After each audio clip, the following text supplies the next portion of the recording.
welcome to Flat Earth Debate Uncut and After Show. I'm your host Nathan Oakley, and if you are new to this channel, or you've not done so already, then be sure to subscribe, hit the bell notification icon and join button if you'd like to become a Nathan Oakley 1980 channel member and keep up to date with the Flat Earth Debate. If you would like to support the channel, there is a super chat that runs alongside each of these shows while they premiere, and there's also a PayPal, Patreon and crypto link in the info box below the video. Also below this video, you can get £50 for swapping your UK electricity supplier to Octopus Energy. Speaking of Patrons, I'm going to do a quick shout out to all of you who do support me on Patreon. So, a massive shout out of thanks and appreciation to Maximum Gravy, Austin Whitsitt, John Kays, DL Hill, Julian Jeremiah, Michael Kahn, Patrick Gunnels, Banter, Will Brax, Melby Styles, Troy Shuker, Bose Nail, Samson, Maris, Harry Blade, Mobile Max 777, Neo the One, Lost Cat FE, Rob W, Open Minded, Reese Pound, Del West Watson, Mike, Dick Earth Skeptic, Maria Neeland, Unbelievable Productions, Blue Ridge Ranger, The Real Gabster, Liam Nedrick Jr., Abraham Mohammed, Naibai, Adrian Quintana, Skeptic936, Life is Short, Fireball X, TheFlatEarthChannel.com, Texas Mike, Edwin Johnson, and David Wayne Foster. So another massive thank you to all of you for supporting me on Patreon. Now I'm going to hand over to whoever is in Discord and Google so you can enjoy their conversation while I set up for today's live show.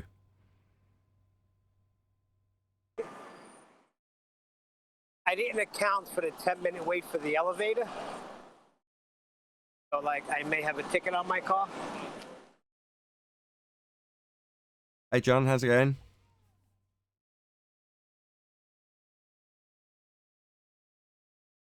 Oh. Rambles. Where have you been, John?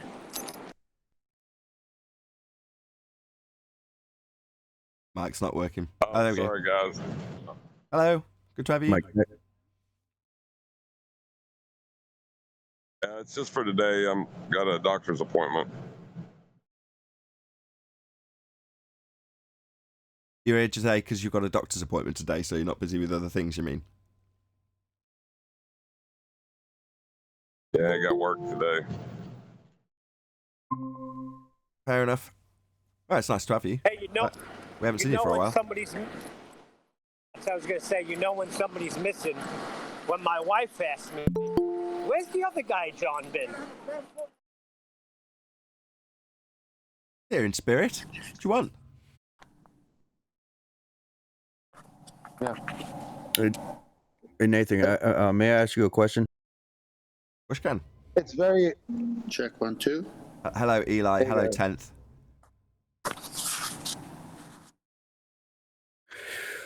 I think it was Brian that mentioned the sky being flat in Sexton. Proves that, right? Now, due to angular size change, like a hallway, right? You know how it appears to ramp down. You take that hallway and you're in the center of that axis and you spin it, do a 360 panorama, right? Due to angular size change and things ramping down, would you agree that that could make out like a dome-like structure?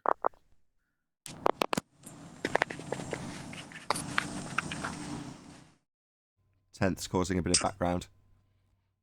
Do I agree that the sextant proves we can have a dome? I don't really follow that logic. You'll have to explain it to me.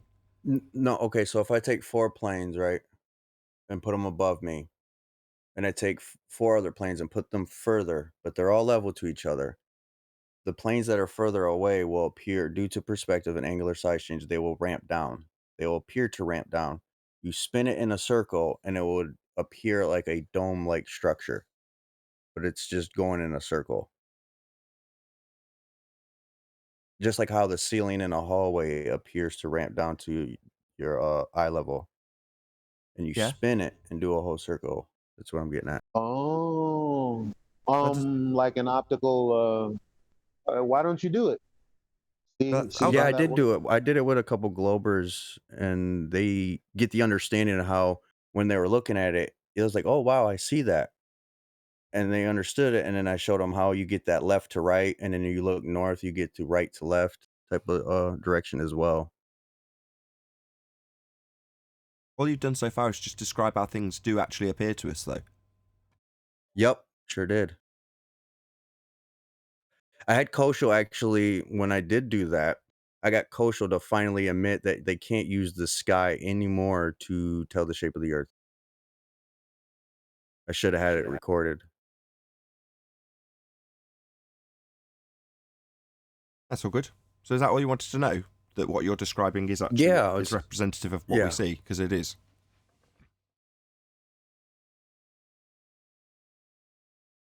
It's how our eyes work.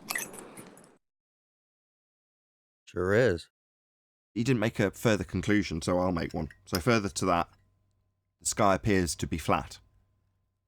Yes. We have an apparent flat sky. Yes. Yep. Yeah.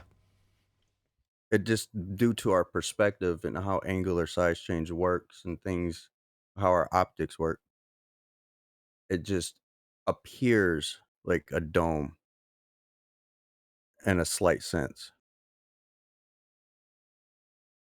Yeah, the effect of it dropping away from you would give you the impression that you've got a dome view of things, but that's just the way your eyes work. It doesn't mean that it's in any way related to how it actually is. It's not actually a dome. Like I just say, its appearance would suggest it's flat. Now, does that mean I know what the sky is or know what the stars are? No, it doesn't, but that's how it's also used. That's the point, right? That's how the sextant's utilising it. Right. I just wanted to add that in. So Nathan, you wouldn't say that there's a dome, would you, Nathan? Wow. I don't know what the Make sky is. that claim. I'd say there's got to be containment, and if people say the word dome, I've got no objection to people using that word if they mean what I mean when I say containment must be in place for us to have gas pressure. So while I don't use that word, I don't really have any objection to other people using it. Well, it's not. It's a claim that you'd have to substantiate, right? Oh, I can do that. If you were to go out and make that claim, I can do that. Did you not hear me? you've I ever can do made that. claim. I can do that. Oh, it's going to be a sink cleanser day. I can do that. So we have gas pressure. Oh, Thank no, you. no. Are you no, saying time gas out, time pressure out, time- gives you a hold, dome? Time out. Back up. A dome seems to be a shape. Obviously, flat is not a shape. So saying that it appears to measure the way that it measures, it's not like we would be making a claim to a shape, but dome seems to have a shape. I wouldn't be doing that, but whatever. Fair enough. There's a lot of flat earthers that don't claim a dome. And I've never really even heard Nathan ever claim a dome for as long as I've heard it. Now, the implication is that some flat earthers would describe a dome, but I've not heard anyone on this panel really make that claim. But there is that implication out there that I think most people would draw. I'll give you props. What we're Mean by talking the Hold about. on. Let me give him props. Yeah, kudos. You've recognised something that's laid as a trap, so that when less intelligent folk than yourself, let's just say, ascribe a strawman dome to me, because we haven't claimed it, I just immediately ascribe it to them, because they're the one inevitably who will say it. Exactly. Now, you phrased it in a way that was clever enough to get around it by very specifically, carefully phrasing it as a question to me, which I hope I answered satisfactorily. You did. Yes. Yeah, because the implication is that every flat earther claims a dome, and I've never once heard you on this show, for as long as I've listened to it, ever make that claim. But it's just spectacular to hear that people will imply that from what you've never said, and I don't know where to get that from. Is it really flat? Well, I mean, I'm not going to say that flat earthers don't, but a lot of people are followers, and I'm pretty sure that the images of space flat, whatever that is, with the dome over it, I'm pretty sure that was there before I came to this topic. And that might be the same for everyone else. Not everyone else, but a lot of people who've come into this conversation 5 years or less. Okay, I'm getting in. I claim there's a dome, but I do it Hold to on a my sec. Nathan's chops. Same here. It is a large.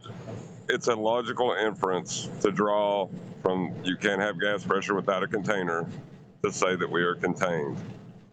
That is a logical Well, inference. I just You wanted can to That's have what he I just said. wanted Hold to on, specify. hold on, everyone, calm down. Nathan Hold on, never hold on. Okay. Hello. That's what Poke Sink Cleanser just said. So that was what he just said, John. That was almost verbatim what he said. A lot of people would take that. I was Right. going to latch on to his last statement, and you've stated it like he didn't. He did say exactly that. So a lot of people would take that to be the logical inference. Yeah? Or AKA what I described to you as my little trap, if you will. Yes, they would, Sink Cleanser. Take that as the logical inference. Why would that be? I ask you. They need a straw man, and they're going to use Hold on. particularly Hold on. I asked you why it would be a logical inference, not why people would take it as a straw man. Why would it be the logical inference that there would be containment, aka dome, in this particular, questioning session? Well, that's a question I wanted to ask you, Nathan, because you're one of the few flat earthers to Can I answer that? never make the claim of a dome. No, just that. Hold on, and I've everyone else. respected Look, that. it's calm until now. But there's Pope.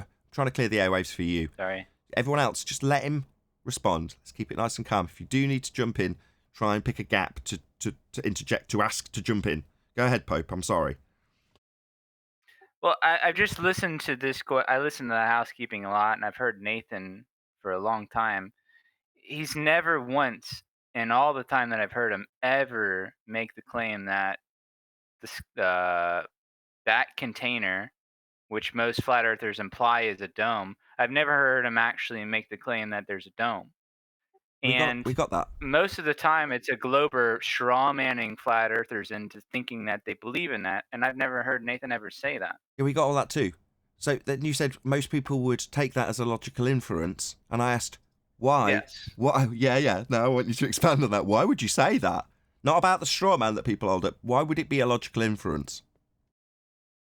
Because as a couple of different panel members already spoke up eager to say, they believe in the dome. No. You Not had no. Neil and Elijah. No. That's not a logical. No. I haven't asked you about belief. And I haven't. No. Stop. Don't be unreasonable. Come on. I'll ask you a third time. Let's see if you can address it. If I really break it down, hopefully you'll really open your ears. Peg 'em back. You said, right? It's a logical inference to infer that. Now, regardless of your title, dome or containment, right? That bit I'm not focusing on. I know you wanted to then, and we'll try and steer you back on track. Why would it be a logical inference that we would require any titled containment? Why would that be a logical inference, Sinclair? The containment would be logical. The dome shape would be a straw man. Yeah, and why would it be? Jesus, Yeah, try it Tom! fourth time. Everyone else, try and calm down, please. Everyone else making it harder. Why would it be a logical inference? Because of the gas pressure needing containment. Oh, I think right. that So, you're right. everyone else, for Yeah. the love of Jesus Christ, shut up. So when you asked me for proof and I said the gas pressure, you wholeheartedly agree and totally see the logic behind that then? Absolutely. I think you're right on that. You Me do too. need gas pressure. Yeah. Glad you see it our way. Well, no, Hey, your but way Nathan, isn't the hold way of on. it. Are you implying? Hold on. Wait a This is the second, question here. Cleanser. There is Neil, no dome. hold on, Sinclair. Right? It's the third time I've said, please, clearly. He's giving us a really important concession. Can it not wait? Thank you. Go ahead, Sinclair.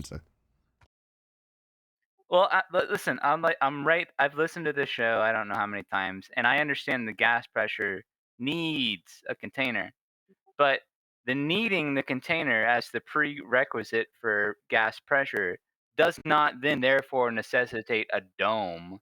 And I've never heard you ever claim a dome, Nathan. No, And I was containment. So wondering far, how yeah, you that's dealt with fine. that straw Okay. No, you don't have to use that straw man. Yeah, that's right. So we've got gas pressure. That means must have containment. So no sky Yes. vacuum then. Absolutely, yes, I agree. You're a glober. But that doesn't mean dome. I didn't say it did. Like you keep pointing out. That's But- what I was I was complimenting you that you've never said dome. Right, but you appreciate space is fake though. Yes, I'm right there with you on pretty much. Okay, you don't think flat earthers get strawmanned by the dome argument, Nathan? Come on, I of don't course they care. do. Don't care about this either, right? Who cares? You're a globe But believer who appreciates space is No, fake. he's no, not. no, Neil. no, no, Oh, no, no, no. God. Because you're calling him a glober. He is not. He's a flat earther. I'm not. Holy shit, Nathan. I'm a flat earther. Oh, right. Well, that makes this a bit moot then, doesn't it? Oh, this is great. Well, the There's main thing another is Because level. I The sky cannot be a did want to vacuum. ask a In question order for the yet sky to be a again vacuum, it needs to be before all of contained. this. Oh, so man. one more time, George. Well, this is like flat Earth conversation, I think. George. Well, the thing is here, man, I will invoke a dome. I think there's a dome. I don't care what any glober would say. I don't. My bad. So then, what is the What point was of it? you doing your little spinning the hallway thing? Then, Jesus Christ! Can I ask my question? Yeah, I suppose. So Go ahead. this week, 5 planets, aka wandering stars, aka we don't know what stars are, other than lights that we can see in the sky. 5 of them will be visible this week. So someone, and now I don't like memes at all, but someone said, hey, and I'm sure you guys heard this before, why is it that I can see Venus at nighttime? Now, some arguments are that, well, it's just before dawn or just after dusk. And I'm like, that picture that he took looks well within twilight, my man. The only thing I need to do is watch, observe, and see for myself, because then all I did was Google. I mean, look, there must be some sort of 3D software that can help me out. I don't know, but from the cartoons that I can Google, the ones that the layman will find, Venus has a particular orbit around the sun that is tighter than the Earth's, that's why it's closer, right? So it's never on the dark side of the. I don't see how you would be able to see Venus. I don't know personally. Maybe someone can help. Well, this is shout out to Eric DeBay, right? So Eric DeBay put out about a 3-4 minute video recently about exactly this, with a few diagrams to depict his point that he's made clearly enough for you to rattle it off in as concise a way as he did, if not more concise. Now, his postulation is that based on the heliocentric sun at centre, Earth spinning around it model in a vacuum, the 2 planets, that would be Mercury and Venus, that are sun side of Earth, can't be seen during the night time. That's his postulation. Now, I haven't seen it modelled, so I don't care. We don't live on a model, even if it did or didn't. But there we go. That's his contention. Eric DeBay's and now Eli's. So yeah, if somebody can explain to me how this model works, I'm not going to. It pains me to repeat that, but that's what you're putting forward, so I'll just say it. So if someone can explain how their heliocentric sun at centre, begging the question, sky vacuum model works with the 2 inner planets, then feel free. We don't need to look at the sky to prove flat Earth. I hate that. I hate looking at stars. Why? And Who Venus. said that you do? Who said that you do, Neil? I'm just saying, me personally. Oh, I know don't you're go to just the sky. saying.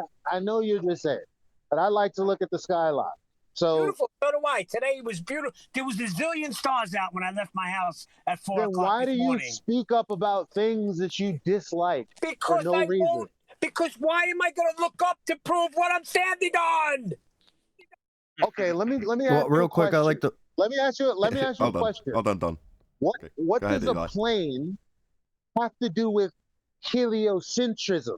Because as far as I'm concerned about their cosmology, that has things that should coincide with what they're saying, right? But they don't. We know they don't. So then why on earth would you tell me that I can't point that out? I never did. So Did then you hear why are me you say, strawmanning Eli? me? Okay, by guys, saying thank that I'm you, thank you. That's enough. Thank you, thank you. Don, Gio, go ahead.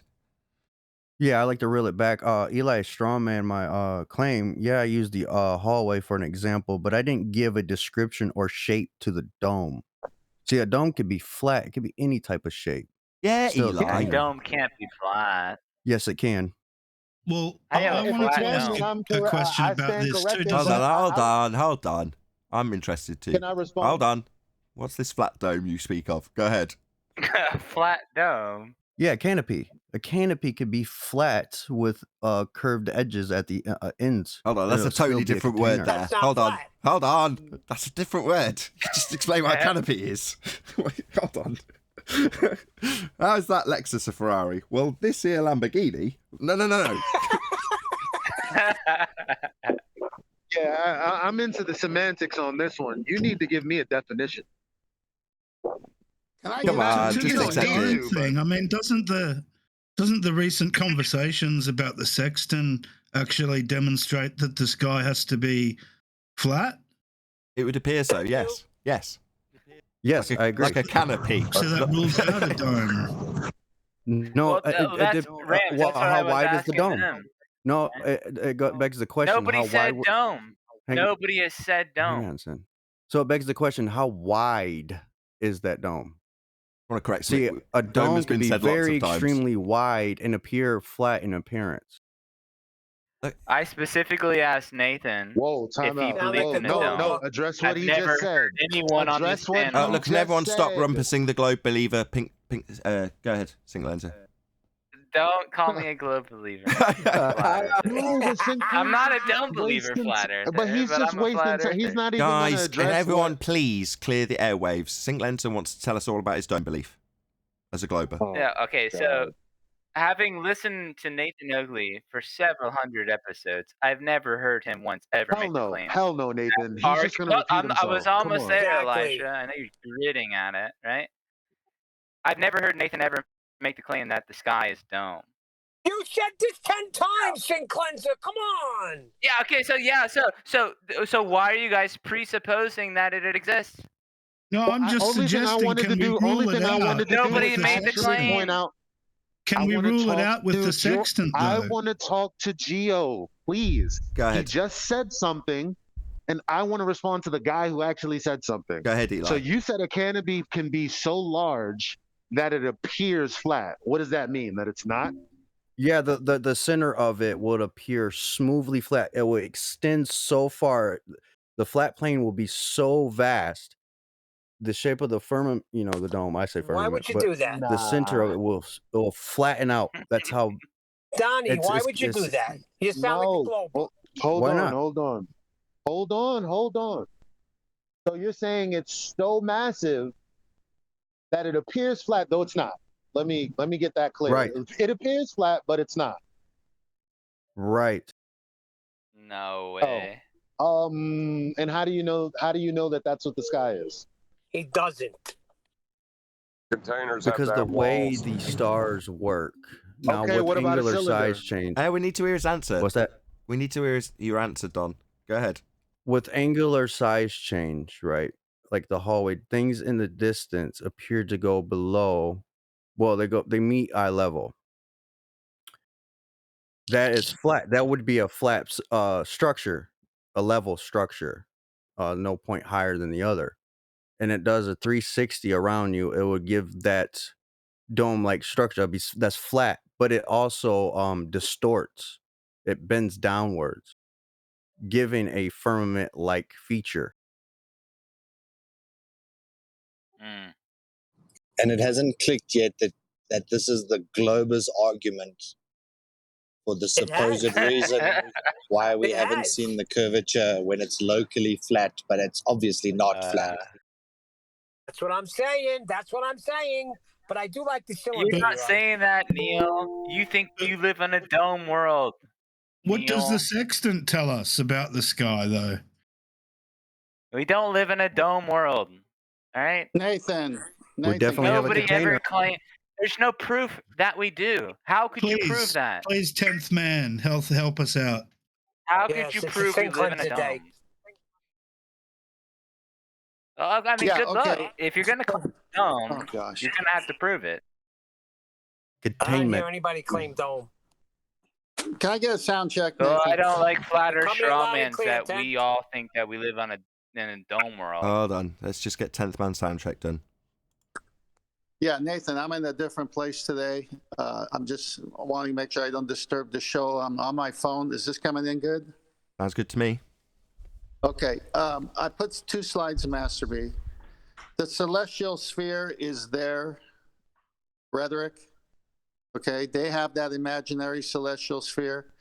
And they're the ones with all their depictions that show all the images of a dome around them. I put a picture of that. Just go to that. I'm going to go on mute for a minute. And you can read the first. Yeah, you can hang on. I'm on my phone, so I got to get off this page. Hold on. Whistle. All right. Here we go.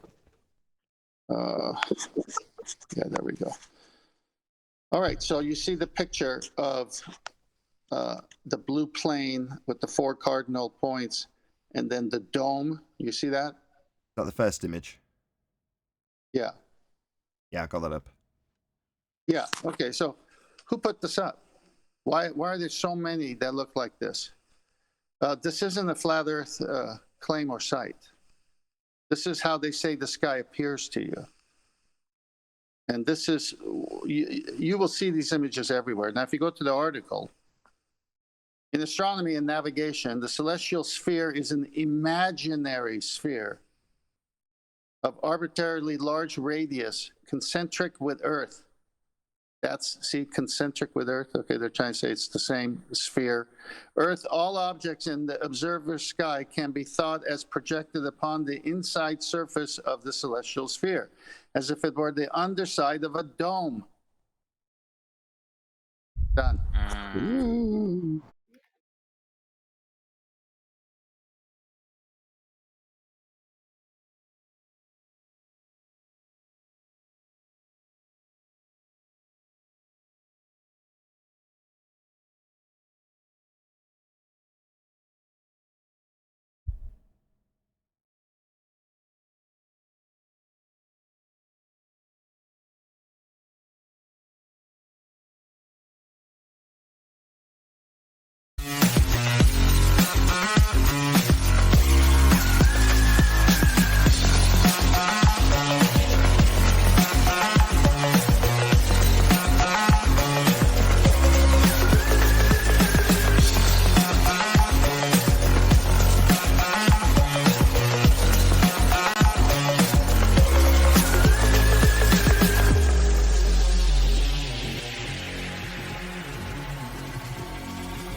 Welcome to Flat Earth Debate Live.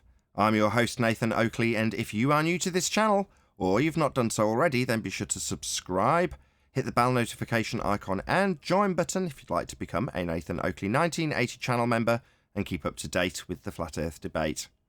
If you would like to support the channel, there is a super chat that runs alongside each of these shows while they are live, and there's also a PayPal, Patreon and crypto link in the info box below the video. Also, below this video, you can get £50 for swapping your UK electricity supplier to Octopus Energy. Most importantly, if you'd like to join the discussion, simply mute the page you are currently watching, then click the link in the info box below this video to join the panel and express your views on the nature of Earth. If you do join, please don't swear. If you do, you'll be ejected, and if you are, please don't try to rejoin the stream using sock accounts. You'll be warmly welcomed back on the next stream. Please also share the show on social media. Sharing the show obviously increases the live audience, but this in turn increases the chances of a more diverse panel, so please share the show on Facebook and Twitter. Now, we are joined by Eli, 10th man, father of a stolen child, and I can't see my screen because the Skype page is in the way. We've also got Neil, 10th man, Chocolate Saying, and a whole bunch of people in Discord, so welcome one and all. Good morning. Good morning. Hey, Nathan. Yo. Good morning, all. Good afternoon. Yo. Hello. How are you? How are you? St. Very Cleanse well. it behaved today. Who's going to be well behaved? Uh-oh. Well, I want to make an argument. I don't know if you guys want to run through the housekeeping, boy. but Well, we'll start with man, we were onto something good. any evidence that you can have gas pressure without the necessary antecedent of a container to press upon. That's a negative. Not a dome, but yes. You You need a ca- container. Oh, man. You're gonna need 3 containers at least to demonstrate that. I'll give you I don't know, container, for but I'm some not gonna. strange reason. Okay, does a all the gas container have a laws- shape to it? For some strange reason, all the gas laws that we know about presuppose a container, as said by certain Glober. Why do you think that is? Because you need a container. Oh shit! Look at that. There's no gas law that says we need a dome. No. But that was my Anything about a point. dome? Welcome to Flat Earth. Well, that was erroneous. That was erroneous. But Gio did want to say something. Go ahead, Gio. Right, doesn't please, if you that don't mind. container have a shape? Hello, guys. It doesn't have to have any specific uniform shape, no. I mean, it's going to be physical and have a shape to it in the respect that it's got to be physical and have parameters that give it containment. But, does it have to be... Oh, God, do I have to say this? Dome-shaped? No, it doesn't have to be dome-shaped. Can I also give my 2 cents there with that? Sin cleanser. Thank you. So I was gonna compliment Nathan, but go ahead. So I'm gonna ask an array of questions. Well, it may be only 3, but is flat a shape or is it a description? An aspect. As a description. Aspect. Okay. Well, seeing that aspect, however you wanna we put it. can't see the entire Earth, we can't describe it as an object because, well, we haven't seen the whole thing. Correct? Correct. Would it be reasonable to say you haven't seen the structure of the containment either? Therefore, though it could be, well, though it has to be a shape, we wouldn't know what shape that is. You don't know what I Correct. don't know. Coulda, woulda, shoulda. Right, but we can use the sextant to say, well, the part that we do utilize seems to be flat. Can we say that? Right. Okay. Yes, I agree. No further questions. Not seems to be, must be for that tool to work. I was trying to give you a little bit. There you go. Must be. So it demonstrates that the sky is parallel with the ground. That's correct also, yes. Yes. Cool. Yes. Cool. Appears to be. Careful with your words. Sure. Yeah, the apparent position of the stars, not the container. Yeah, and the apparent position of those stars is useful to derive 90 degrees when you measure your angle to them from any position on the flat plane we dwell atop. But how could they What- call it? uh, How could they call it a celestial sphere? Like if it was a Exactly. I was gonna sphere, ask. then the stars should be almost curving on this periphery. And They if they're say- actually starlight located billions of light years, there'd be no curving to assume a celestial sphere in the first place. Yeah, they hijacked. want my I thought we take covered on this. it? Didn't we cover this on the pre-show? They've hijacked perspective. The fact that they've done it in the begging the question proof of nothing perspective hijacking Earth curve calculator doesn't mean they're not going to employ the exact same trick when they're doing it with the stars. The linear relationship that they translate with R that Adam was detailing a couple of days ago is a good example of that. You want my take on it? Their Earth curve is still just a slope. Like they're only arguing for a slope. Certainly when you look at linear But, perspective or the stars in terms of their descriptions for them, other than their begging the question translation that doesn't work, inserting R and starting at the centre of a presupposed spherical Earth when you describe it in degrees. No, you've got a slope, as you put it. You've got a linear relationship in Right, terms of that's what like you see into the distance. That's like what also. Kiwi. Go ahead. Hold on. 10th man was trying to get a word in there. Go ahead, 10th.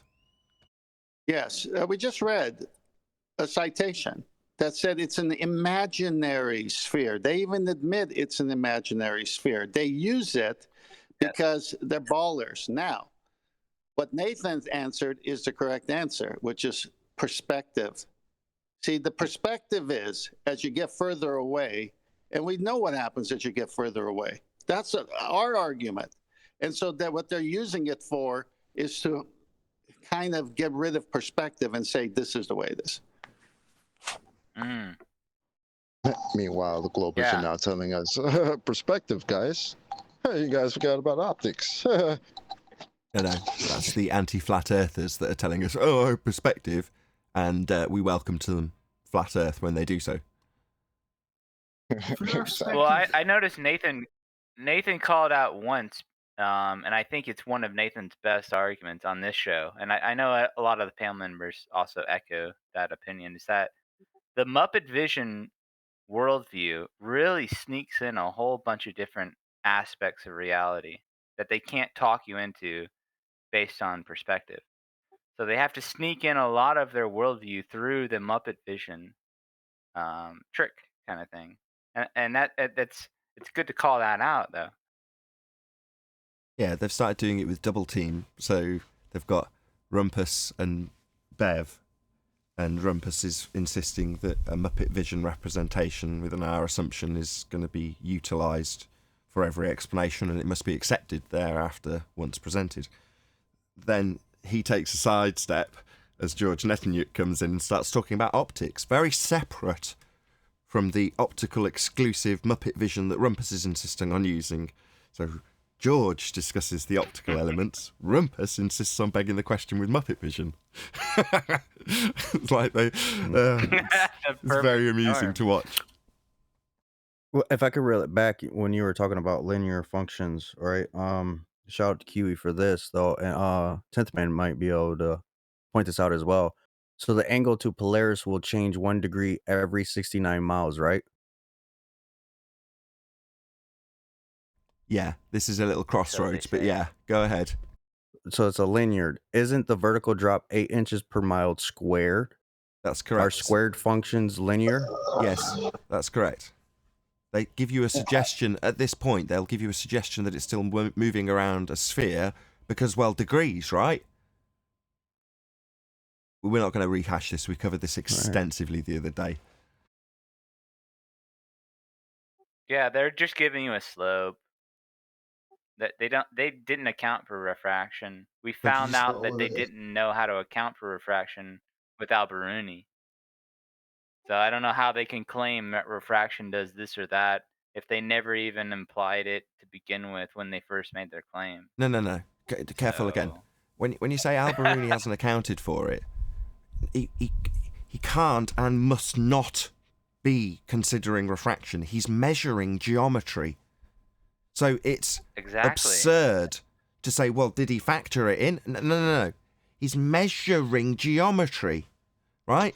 That's what he's supposed to be doing. Now, the fact that he had to get the height of the mountain off a flat plane to begin with is just so epic. I mean, I'm so happy when Adam told me that. I couldn't quite believe my ears when he highlighted it about a week ago. But yeah, so even to assume he's measuring geometry, that's not refraction, that's geometric measurements he's taking. He had to assume that it was on a flat plane first to get the height of the mountain. Epic. Well, Kiwi once said, and he said in an after show one time, he said that, you know, when the ballers say Bindi Crane refraction when it comes to the black swan, that's already been accounted for in the argument. When you start saying refraction, you're appealing to their model, which implies a radius value. So it's like another level of genius, I think. Well, in terms of the argument. I find it quite amazing when they invoke refraction 7/6R or standard refraction, or they would say extreme refraction, but it still will not relocate that physical sphere edge, no matter what refraction they try to invoke. It's not about it being capable of relocating it. The moment it's being relocated, it stops being geometric. Now, their assertion relies upon tangent points, having a straight line to that tangent point, and that tangent point being their Earth curve. So the moment they even attempt to refract it, regardless of the fact that they utilise paradoxically the R value that needs it to be geometric to be measured, and then utilised in 7/6R terrestrial refraction in its standard form, or extreme refraction if you want to change the value, again based on R and based on having a physical tangent point horizon, i.e. Earth curve supposed to be the horizon, tangent point for your geometry that you're asserting when you say it blocks things. Yeah, that all goes to hell the moment they say, oh, it's refracted. So not a geometric tangent point then. Bye-bye globe model. End of argument. Yeah, as soon as I said And that before. now they As soon as they ask invoke us, refraction. Oh, go ahead. and now they ask us, why would you expect to see this geometric horizon that Alberuni was supposed to be calculating and measuring? This is the point that we've reached, guys. Which is roughly translated as, why would you expect to see Earth curve? That thing I said physically blocked things in the distance based on this geometry and having a tangent point to it. Why would you expect to see that tangent point to it? I claim block boats and buildings because you told me it blocked boats and buildings. That's why. What, you're telling me it doesn't and it's refracted? Well, then it's not geometric and that's the end of your geometric Earth curve assertion with a Right. physical horizon to block things. Bye-bye, globe model. Yeah, it's a wrap. It's a wrap for all that. That's pretty good. That is pretty good. That's why I Well, kind of like listen, when they say refraction. their model. If you look up what Andrew Thomas Young, he says there's sinking refraction and limiting refraction. Why is it that the difference between those opposites is a flat Earth? Like, you have both opposites ends of what he would call the refraction over a globe. It equates to what you would see over a flat Earth, incidentally. Whoa, Like, wait. Yeah, Temp, go ahead, Temp. Whoa. That's a mess. Why don't you read the disclaimer of Andrew Thomas Young? All his refraction studies were done over a plane. And then he switched it with geometric considerations to fit his globe model. Get him, Ken. I was just going to say it too. Everything's coming up flat these days. I even found a citation from NASA talking about satellites using a flat plane just fine. It's insane. It's over. Oh, that's great. Well, it's the bendy crane. Okay, I'm pretty sure every flat earther here has encountered, the black swan has got the bendy cranes, right? Okay, that's fine. But having talked with QE, that's accounted for. That's a part of what we should expect them to be even responding with, right? Welcome to the party. Because then they're gonna beg the question and probably in numerous.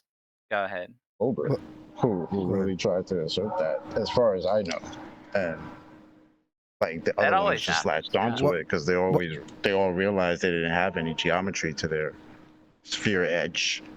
So all of a sudden it's like, no, refraction. That's how it would prove the radius. Wait a minute. Go ahead. Didn't you need the radius to figure out your refraction? Your terrestrial refraction? Yeah. I'd like to point out what Elijah said about NASA and their documents. I found an old newspaper from Trove.com, and it talks about Dr. Lipsy and the French engineer who finally did the job. They were talking about assuming that the Earth was flat and conducted a canal accordingly. And the consequence of this in the Act of Parliament and was passed the Railways, Powers, and the Construction Amendment Act 1870 and has not since been repealed. So they just assumed the Earth, they just went with a flat Earth when they start building. I can give you that, Elijah, if you want it. Yeah, that's the Suez Canal. The English engineers actually rejected the tender to begin with because they would have to account for curvature and they didn't really know how to do that, so they rejected the tender. And then the French came along. Hold on. And actually did the job assuming Hello? Can you not hear Almost Exactly describing this? Go ahead, Almost Exactly. I was just saying, after the English rejected the tender, the French came in and did the job, assuming a flat Earth. And because of these disputes, the English Parliament, passed an act, which I'm trying to get a hold of the text and documents.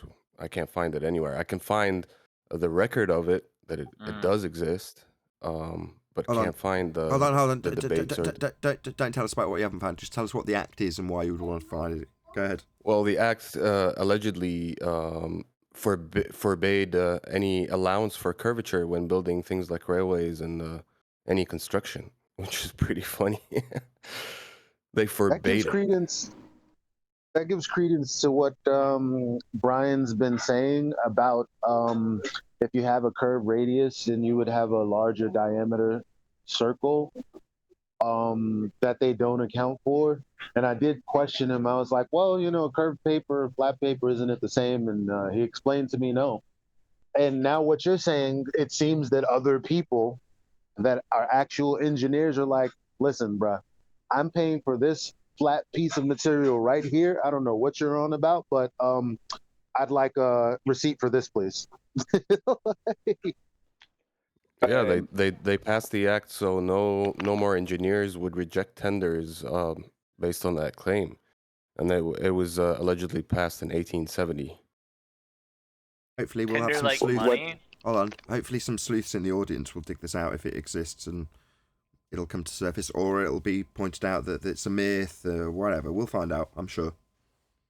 Right. I tag Eli with it. It's trove.com, trove.gov. So it's in the main chat.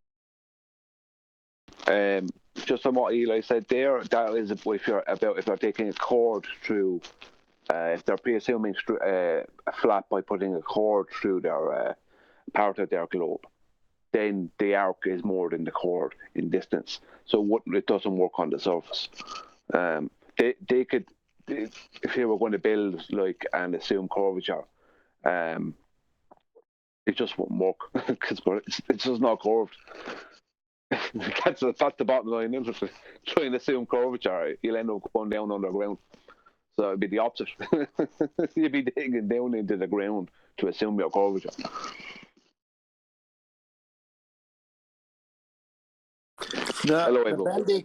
The bendy cranes is due to what? If you've heard any of the arguments about the sextant, what do you not do unless you want to bring a lot of work on yourself with refraction with the sextant? Where do you take your sighting? Above what degrees from the horizon? 15 or 20 degrees. Right. So, yeah, exactly. Because anything 0 to 15 or 0 to 20, you're going to have these thermal inversions. You're going to have all kinds of temperature changes, stuff in the air, and it's going to make the star just like the bendy crane. So that's why they say, well, why even hassle with that? Just go above here where it's very stable. I've read you the citation. It's so stable that 1 minute of arc would equal about 1 nautical mile. You go below that, you're hitting the bigger numbers, and you're just going to be tossing and turning, trying to figure it out when you just need an exact coordinates at sea. Okay. It's just... Thank you, that's perfect. But however, I just want to point out that the Black Swan argument is about the horizon, right? If the Earth is a sphere, radius 3959, then every distance to horizon can be no more than 1.2 times the square root of the observer's height in feet, and the distance to the horizon in the Black Swan image is beyond the geometric limitations of a sphere Earth radius 3959. Therefore, the horizon is not Earth curve and the Earth is not a sphere. Now, anybody hear any mention of cranes in there? Hell no. No. Thank you for The addressing Glober position is that bendy cranes. Did you just hear what Right? Nathan read? Have you not heard that before? Sorry, yes, they say, look, there's refraction. And you go, oh, right. So when we're told that we've got a geometric limitation to our view based on radius 3959 and your maths with tangents to it, it's actually refracted, therefore not geometric then. Who cares if you've got bendy cranes? Our argument is about the position of their physically claimed to be Earth curve horizon.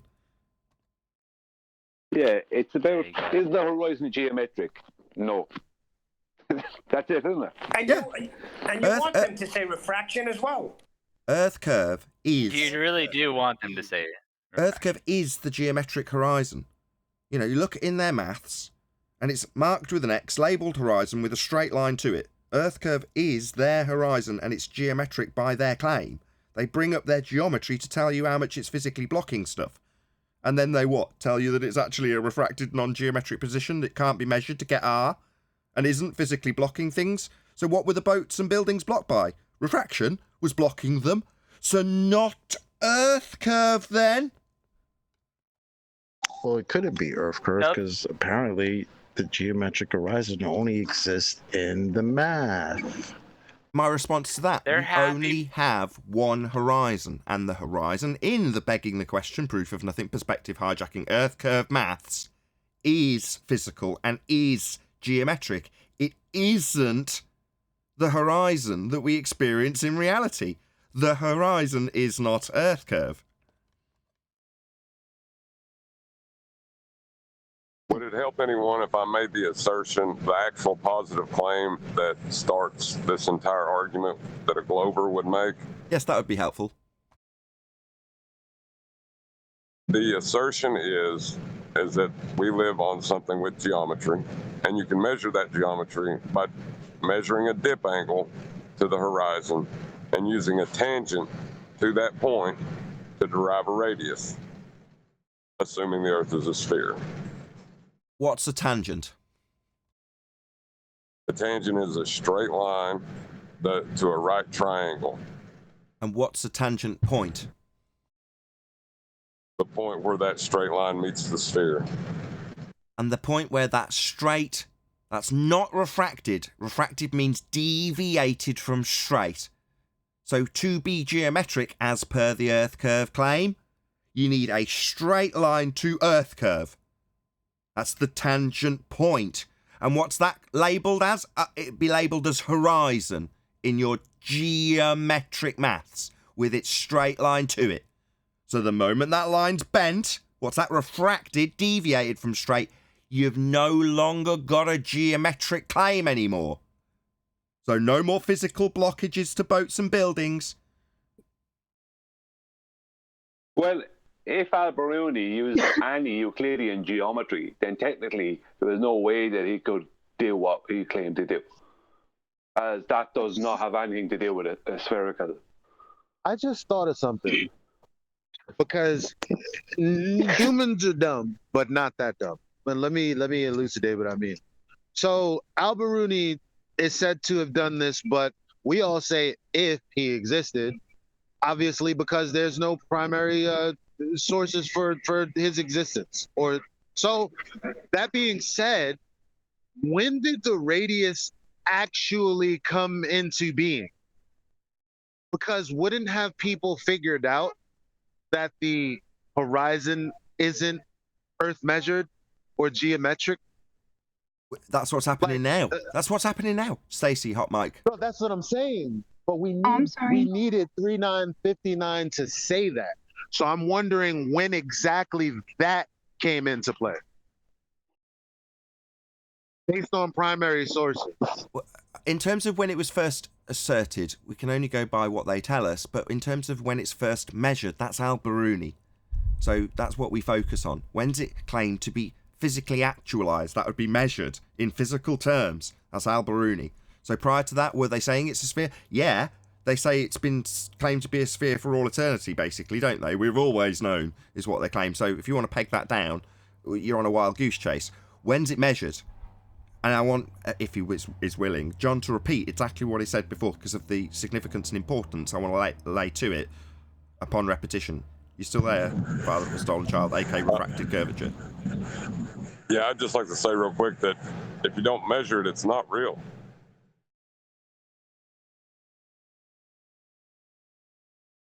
And measure it is Earth curve. Earth curve being their claim to be horizon geometric in their claim. Hey, John, can you tell us what kept you as a Glober? You've said it once before, or a few times before. You held on to a Glober because of what? I thought I was measuring something. I thought I was making a measurement to, the geometry of Earth.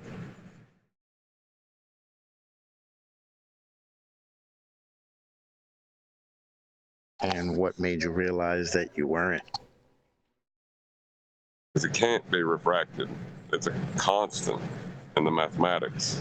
That's what the R is it's supposed to be a constant. Indeed. Set in stone, both physically and metaphorically, if you believe you're standing on a sphere. Radius, 3959 of the rock that you stood upon, and a lot of other things are derived thereafter. Now, if you can't physically attain that through measurement, then how have you got that value? The answer is you haven't. So every subsequent argument or prior argument before the Black Swan that claimed to have a starting point of a sphere by begging the question, totally unjustifiable, I might add, but that's what they did. We know it's a sphere. How do you know? Because we've got a radius value of 3959. Here it is in our maths. The math says physical obstruction at the horizon. Horizon's Earth curve blocking things. Right? Well, that started with an assumption of the R value. Well, where'd you get it? That's what I'm asking you at the moment, isn't it, fundies, in all your chat? R, question mark? Where'd you get it? Because you didn't measure it. But that's where your story begins. That hasn't changed, right? It's not like they're altering the storybooks with a claim to be measured dip angle to it. That it is a physical Earth curve edge horizon that we've debunked with the Black Swan. Now, John's story starts with him going, we can measure Earth as a sphere, therefore it's perfectly justifiable to say I'm on a sphere. Until you can't, then it's not.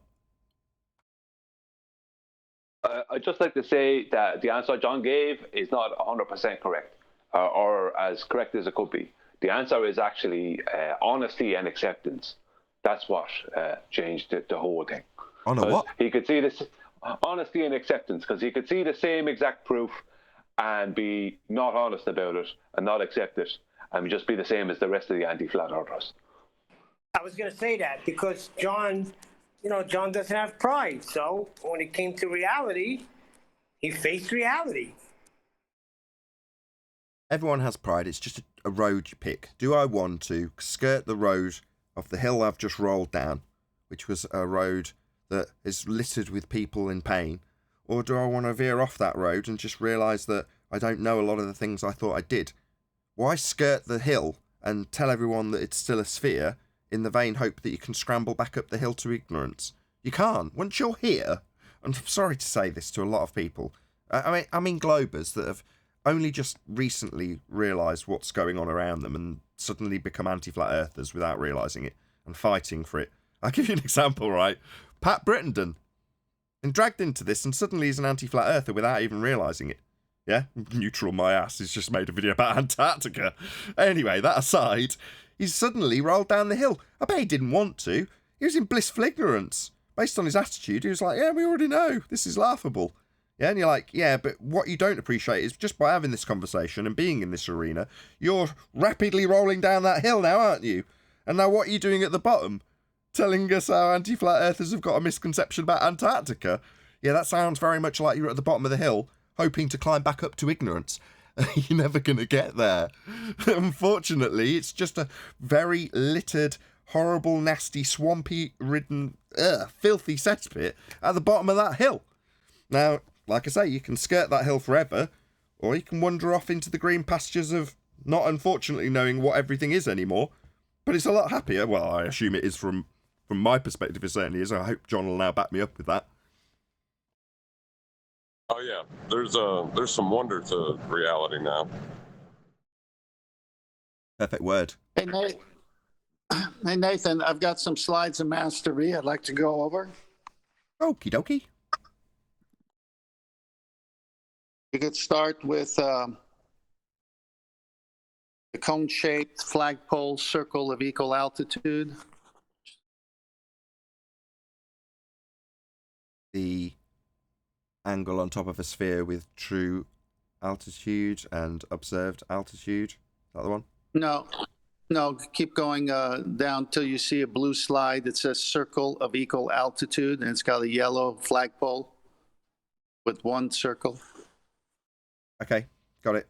Okay, so the Black Swan in Jan 2020, when I heard it, I instantly got it with QE because I called him up to verify just in case I didn't get it. But after he explained it to me in the private call, I said, oh my gosh, this opens up a huge door. So that's when, because I was into boating, I realized the sextant could now coming to the argument. So that's when I started the research on the sextant beyond the novelty of it that I knew at the time. So let's see what the sextant does to bring the ballers back to the black swan, because that's the whole point. Let's go. Circle of equal altitude.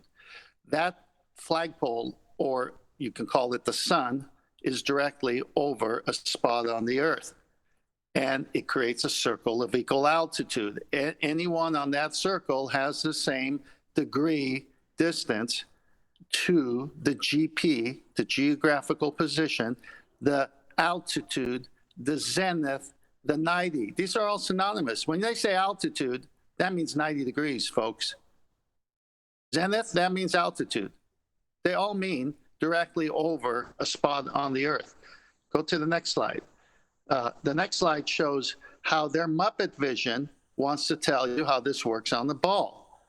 Well, you can see they got the true horizon there on their Muppet vision. Then they got the visible horizon. Well, we all know there's only one horizon, but then they'll have 3 or 4 more, as we've seen. And Mitchell does a great job on his latest video on the sextant about how many horizons they use. But you can see here that they have that zero line going out under the true horizon. And that star would have to be over the position 90 degrees on that straight line. But they've got it pointing towards the O over here. So this is a lie. This whole thing is a lie right here. Let's go to the next slide. A circle of equal altitude is position circles from GP. You have to go from the GP to U. So position circle of true altitude, the intercept, which is what you got to figure out, and the position circle of calculated altitude, okay? What's that thing in the middle? Oh, radii of circles of equal altitude. Is a radius line straight or curved? Someone, please. Straight. Thank you. So that means that GP, which is, this is an overview, so this is a top level view looking down. So you're looking down on the earth here on this picture. And you're directly, let's say you're the sun and you're directly over that, that plus sign. That is 90 degrees. Now you need a radius to the sailor with the sextant, which is somewhere on that circle. And that radius is straight. Let's go to the next slide. Next slide shows that key part of celestial navigation superimposed on a, well, here's a 2-dimensional circle, but they want you to think it's a globe. This is an impossibility, this picture, but this is from their side to trick the navigators. So there's GP1 and GP2. Where they cross in 2 places is where the navigator has to be. He's either on the top part or the lower part. But when you take 3 sightings, then all 3 circles of equal altitudes cross at one point, and that's your fix. Now think about this. That GP1 could be 5,000 miles from the radius to you, and the 10,000 mile diameter that has to be flat. GP2 and GP3 must observe that as well. So all that is flat, but they've got you thinking it works on a ball. Next slide. Let's go to their address book. It's called the Nautical Almanac. Is a publication describing the positions of selection of celestial bodies for the purpose of enabling navigators to use celestial navigation to determine the position of their ship while at sea. The almanac specifies for each whole hour of the year the position on the Earth's surface in declination and Greenwich hour angle, at which the sun, moon, and planets and first point of Aries is directly overhead. The positions of 57 selected stars are specified relative to the first point of Aries. Folks, it's a death blow. The Nautical Almanac is an address book of 90-degree relationship of a star, the 64 navigational stars that you use with a sextant. And the radius line from the GP to wherever you are has to be straight. The black swan is saying what? The sextant is blowing right through that stupid refraction argument that the Globers use and going right to the GP. And all of that has to be straight. I'm done. Awesome. Great presentation. Getting slicker and slicker.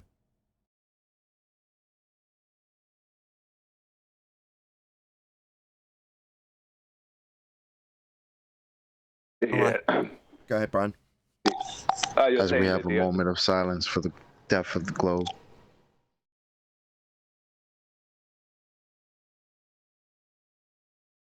Yeah, Brian. Okay. I had to have that moment.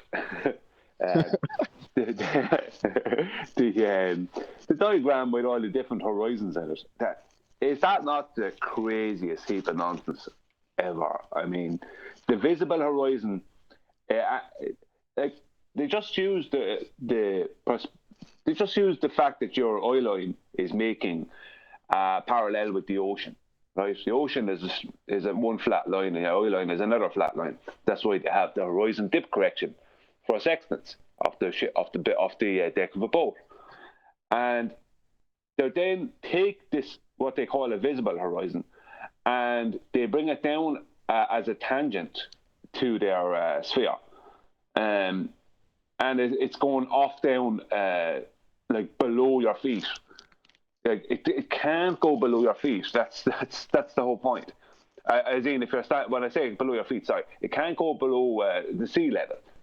Whereas, where would sea level be? You know, I'm not really saying much about this. It's just total nonsense. All these different horizons. It's just there's one horizon. That's it. You know, you can say there's an oil line horizon. Sorry, go on, thanks. I was just going to ask you, isn't the horizon defined as the visible demarcation between land and sky? Yeah, and there's only one of them. So visible. So then calling an already visible point visible again is redundant, right? Because it's defined as visible. So saying visible horizon is just saying like the visible place where the land meets the sky. That's it just gets silly. worse. They say we see the apparent we horizon. see the visible. Yeah, we seeing it. Got the papers. Would anybody be able to present me with a painting where the painter painted the true horizon? You know? It's ridiculous. I'll say it again. We only have one horizon, and the horizon in the Begging the Question Proof of Nothing Perspective Hijacking Earth Curve Calculator is physical and geometric. It requires it to be a tangent point with a straight line to it in order to derive our values and give you claims of physical geometric obstructions at the Earth curve horizon. The horizon is not Earth curve. We've only got one, and it's not your geometric one. You see, when I even evoke standard refraction, right? I'm echoing. When they evoke standard refraction, right? So it's an apparent, they won't get a tangent point to that geometric horizon. So they don't have the radius. Correct. If I have to say it again for clarity, the GP of a star, which radius to you is 3,000 miles, is a straight line. It doesn't matter optically what your eyes are telling you. For the sextant to work, you have an angle measurement to a luminary in the sky, which the book tells you where it's exactly over at 90-degree relationship to the surface of the Earth.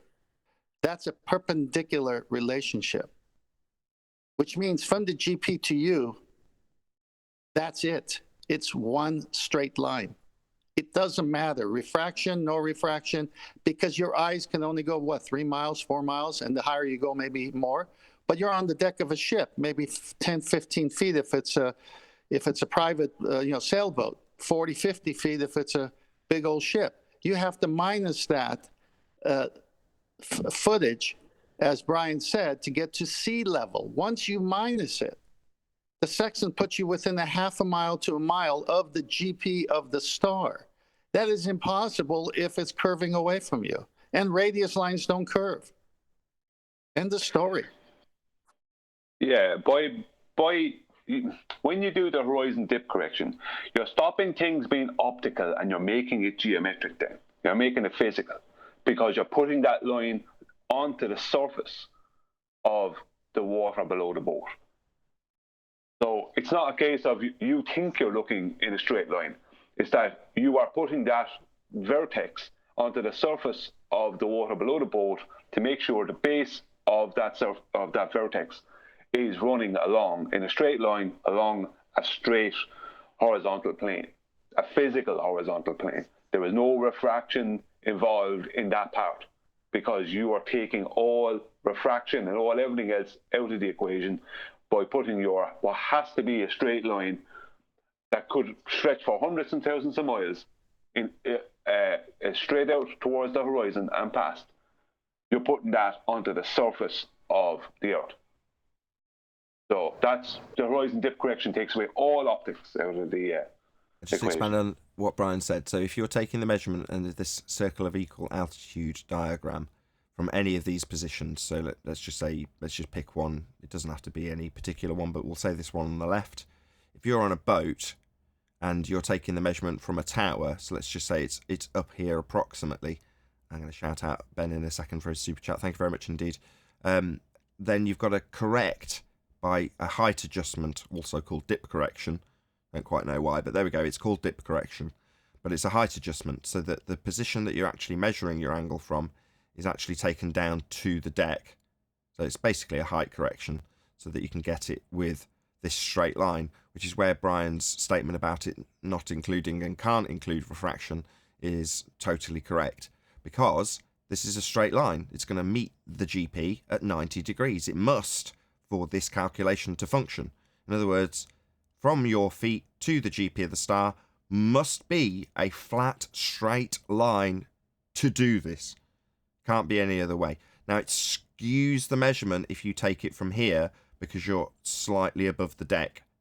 Or up here if you're in an aeroplane.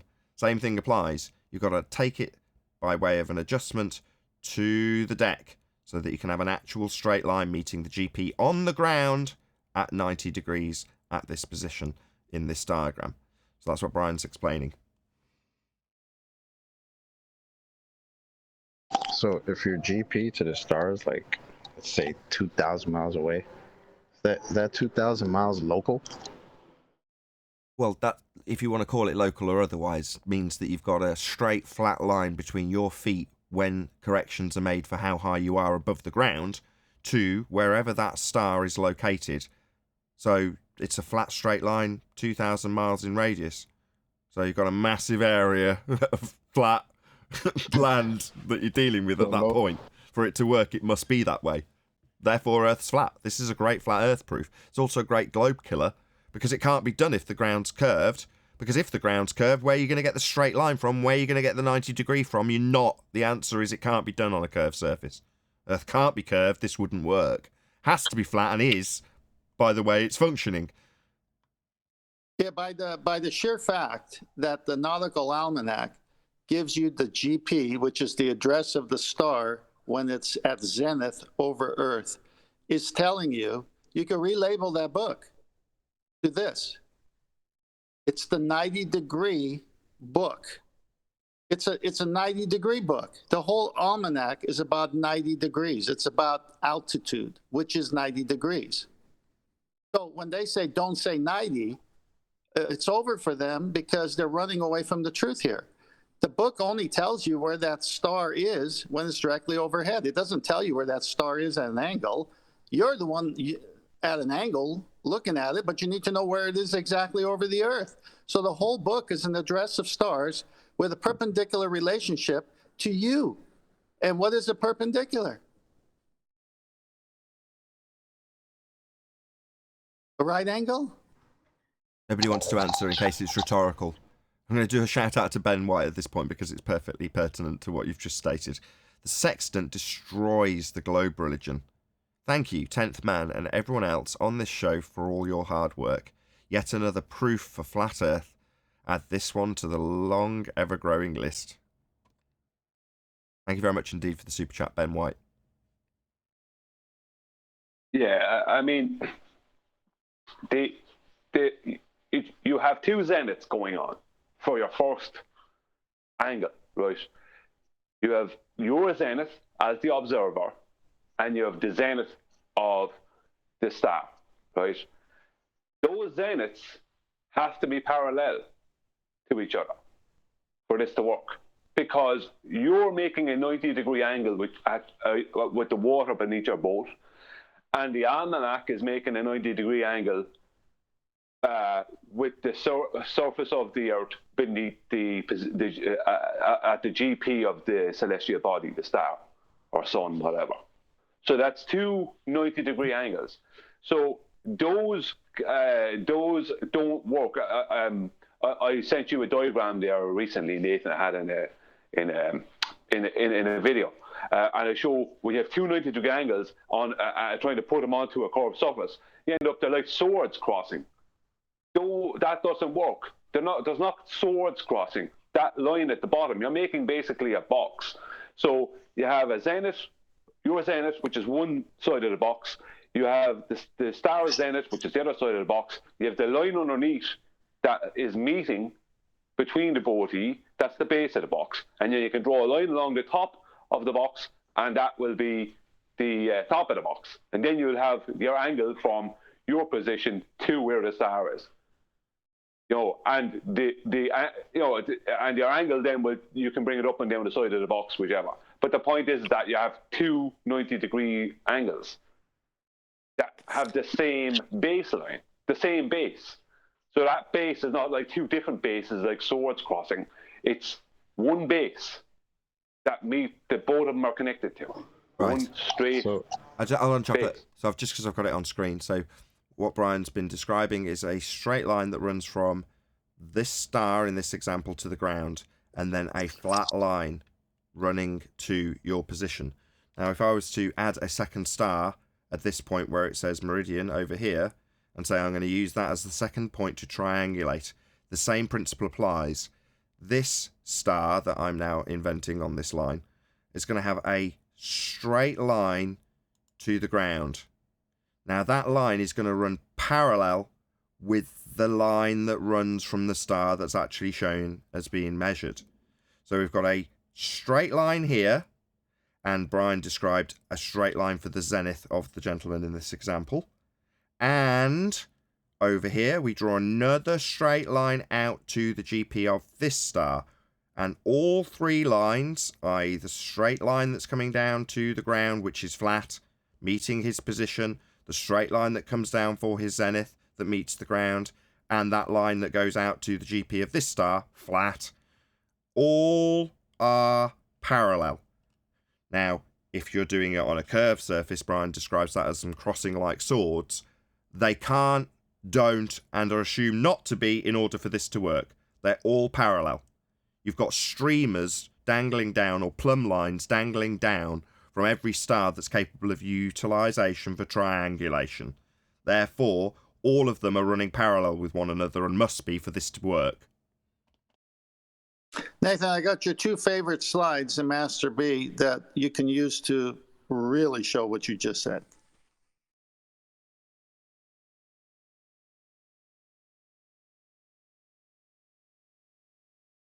S1 with line of position, is that the one you mean? Yeah, you can start with that one, then the second one will show S1, S2, S3, but I hand it over to you. Well, this is describing exactly what I've just tried to invent with mouse drawing on things that aren't there. So each of these lines are shown and are parallel. So you'd also have one that Brian was describing as the zenith at the position where this is showing the fix.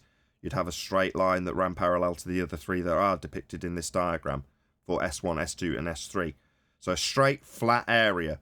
All of these circles drawn out have a radius. Why? Well, because you've got a straight line to the centre from your position, and you're getting it from the GP in the almanac, where it says that star is located over the ground. So each of these circles represent a massive, potentially massive area of flat land. Must be for this to be acquired. This box represents 90 degrees. They've all got 90 degrees, although you can't see S3, because they're all parallel. Therefore, not curving away from one another. That is not possible. This is a globe-destroying flat Earth proof.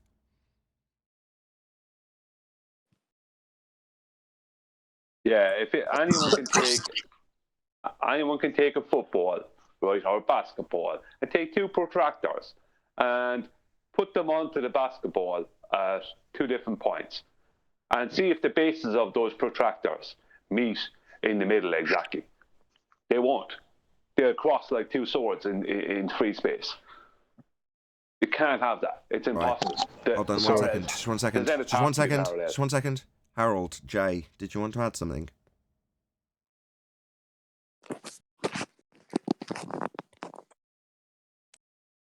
No, just scrambled to get the mute button on. No worries. So the ballers would have to then believe that the almanac is a book filled with curved 90-degree angles for it to have to work on a ball. I don't know preemptively what an anti-flat earther is going to make of this. I have no idea. In the first couple of examples of people attempting to address it, they've said, well, yeah, we've got to take a straight, flat measurement, but I think they're only doing that so they can assume it's flat. Chocolate, it's about to get worse, Chocolate, because what they will do is say, we got a 90, it's at the center of the Earth. There's our central angle. We take our measurements from the center of the Earth. That's how we get the same corresponding angle. And then we say, oh, that's interesting. The sailor on the ship with a sextant in his hand is measuring from the center of the Earth. You want me to believe that heap pile of garbage? Well, the sun rays are coming in parallel, so we could assume a sphere, and we could assume parallel sunlight rays, and then we can assume that what he's doing on top could also happen from the center. That's a lot of assumptions you got there. Number one, sunlight is divergent. It's not parallel, so you're gone there. Number two, the sailor's got the tool in his hand on the surface of the Earth, and that's where the measurement is being documented, not no imaginary assumption that you live on a sphere, and the only place on a two-dimensional circle, by the way, that two lines can meet is at the center.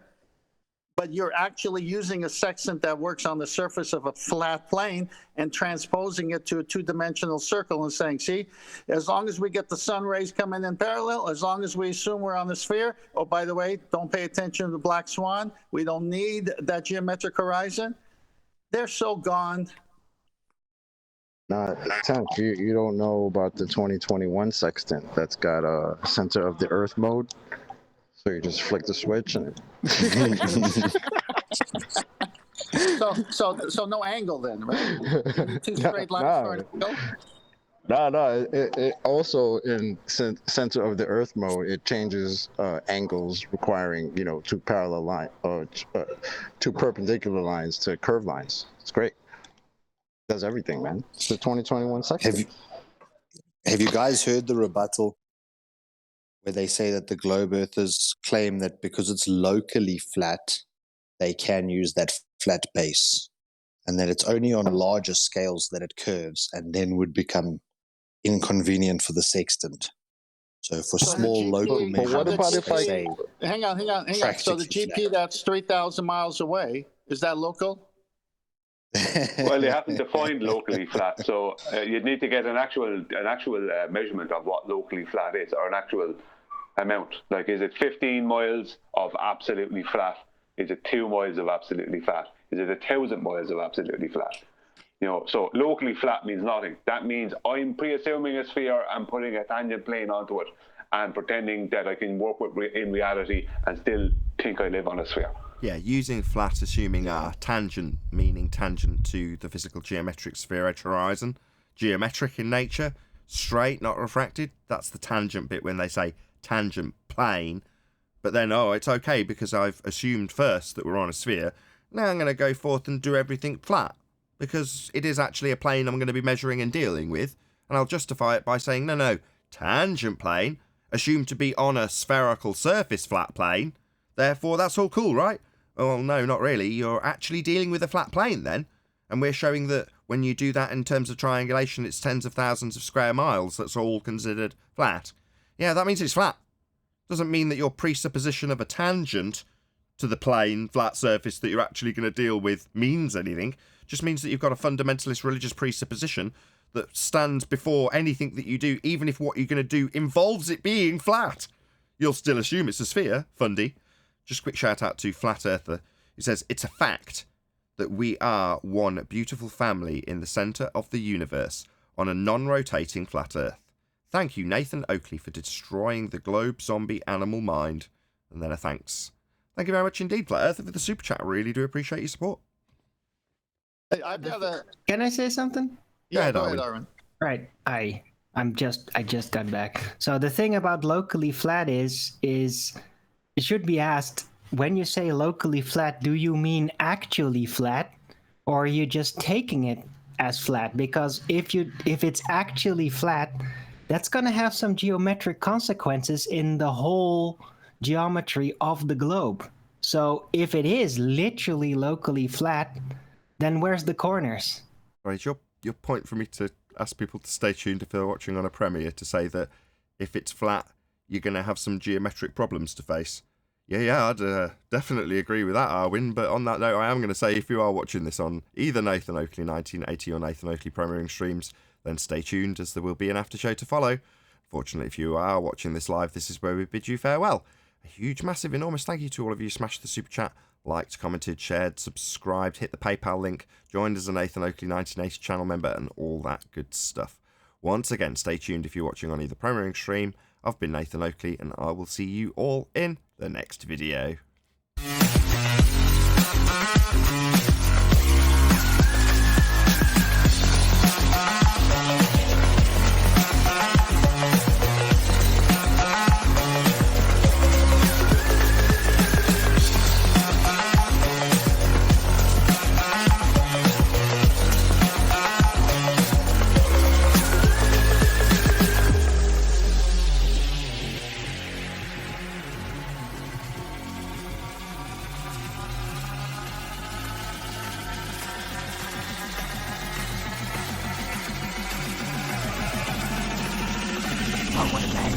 What a lovely day!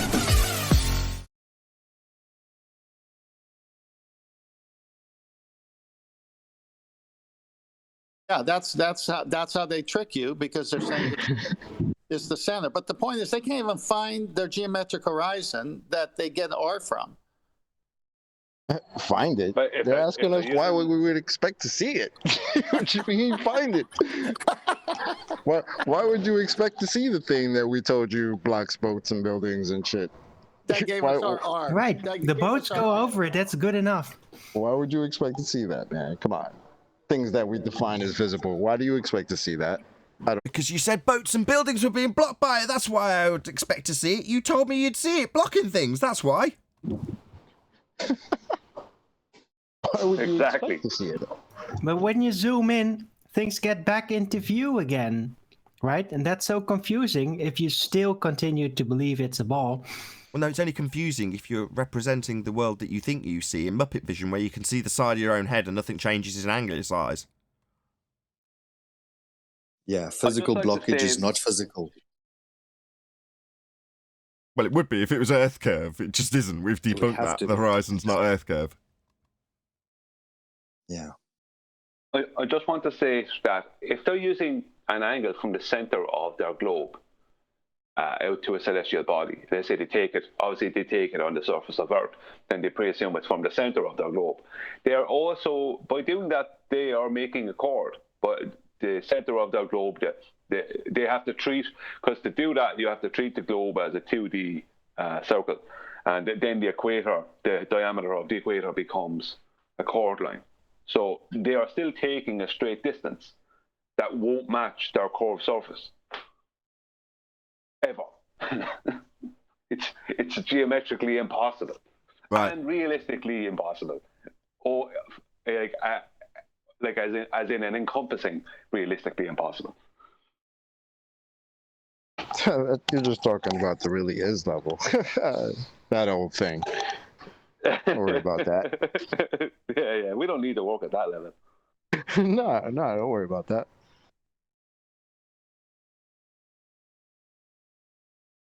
Shout out to George Mooser. Shout out Retracted.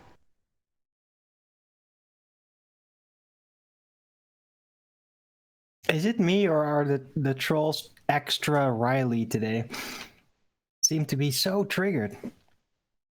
Something your must have chat. happened. I know. Honestly, I noticed that the flat earthers were extra hype on Discord earlier. I was just like, wow, Discord's hype today. Like it's in the air, right? You just know it's a rap for this nonsense. So it's like, yep, it's almost fun. I mean, it's been fun, but it's just like an extra level of fun now. Because that's what I thought when I heard the Black Swan, and I understood it. I was just like, ooh, what? This is gonna be fun. That was the first thing I thought. I was just like, oh my god. And then when they actually started retorting us with refraction, why would you expect to see it? We got 10 horizons. Like, what? This is going to be more fun than I thought it was. Yo, Chocolate, you should Amazing. do a thing called It's a Rap. You know what I'm saying? It's a rap, but a rap. What?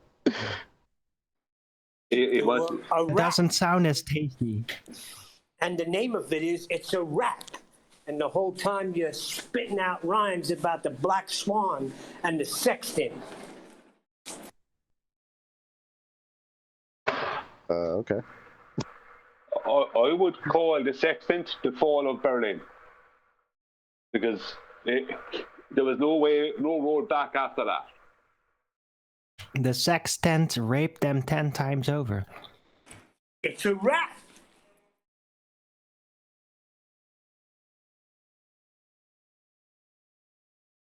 Does anybody say? Do they say that in England? Like, if you want somebody to do you a favor, do they say, "Can you do me a solid"? Well, they do here. They know about England. Oh, can you do so me you a are- gas? So you're familiar with that that Do me saying? a Yo, can you gas. do me a solid? I am in Ireland. Yeah.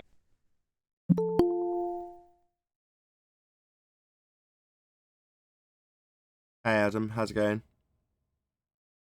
Afternoon. Yeah, not bad. So I stuck at work, so it's probably be on mute most of it. But welcome to Chocolate's world. What about throwing somebody a beating? Did they ever say that? I'm gonna throw you a beating. Throw you a No. beating? Throw you a beating? Yeah, because one no, time not this really. guy got on my nerve. No, that's Neil, not... you're gonna need. See if he's Neil. got the minerals. Neil, you're gonna need R for that. Nobody says that either. See if you've got the minerals. Nah, nobody says that. That sucks. 'Cause that was. What, climb somebody got on your nerves? Really? Yeah, somebody got on my nerves. I'm saying, yo, this guy, I'm gonna throw him a beating. And this guy I was working with, like a year later, he said, yo, that time you said that, that blew me away. I never heard that before. Are you sure it doesn't just mean throw red beets at them? Red beating them? No. Because that would leave things them like off. that. Arwen, look up the root word for that. Oh, good one. And there was another one where he said, I'll hit you with more combinations than a Chinese restaurant. But will it be written in Chinese? That's the question.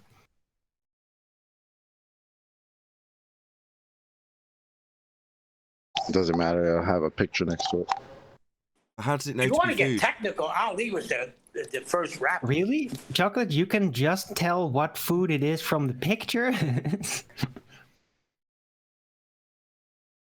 The picture doesn't always say Yeah, like why whether not? this is hot or sweet or sour or shit. You just have to guess if you That's can't the read fun. it. You just buy it. Yes. Okay.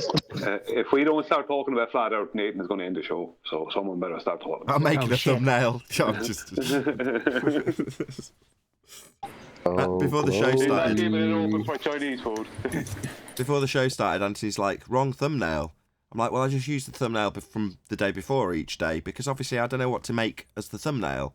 So now that the show's finished, the live show that is, I've gone out looking for the keywords I typed in were sun and dome, and then refined that a little bit until I found a sun coming over a dome, and then the title of the show will be the Sun Dome or something like that.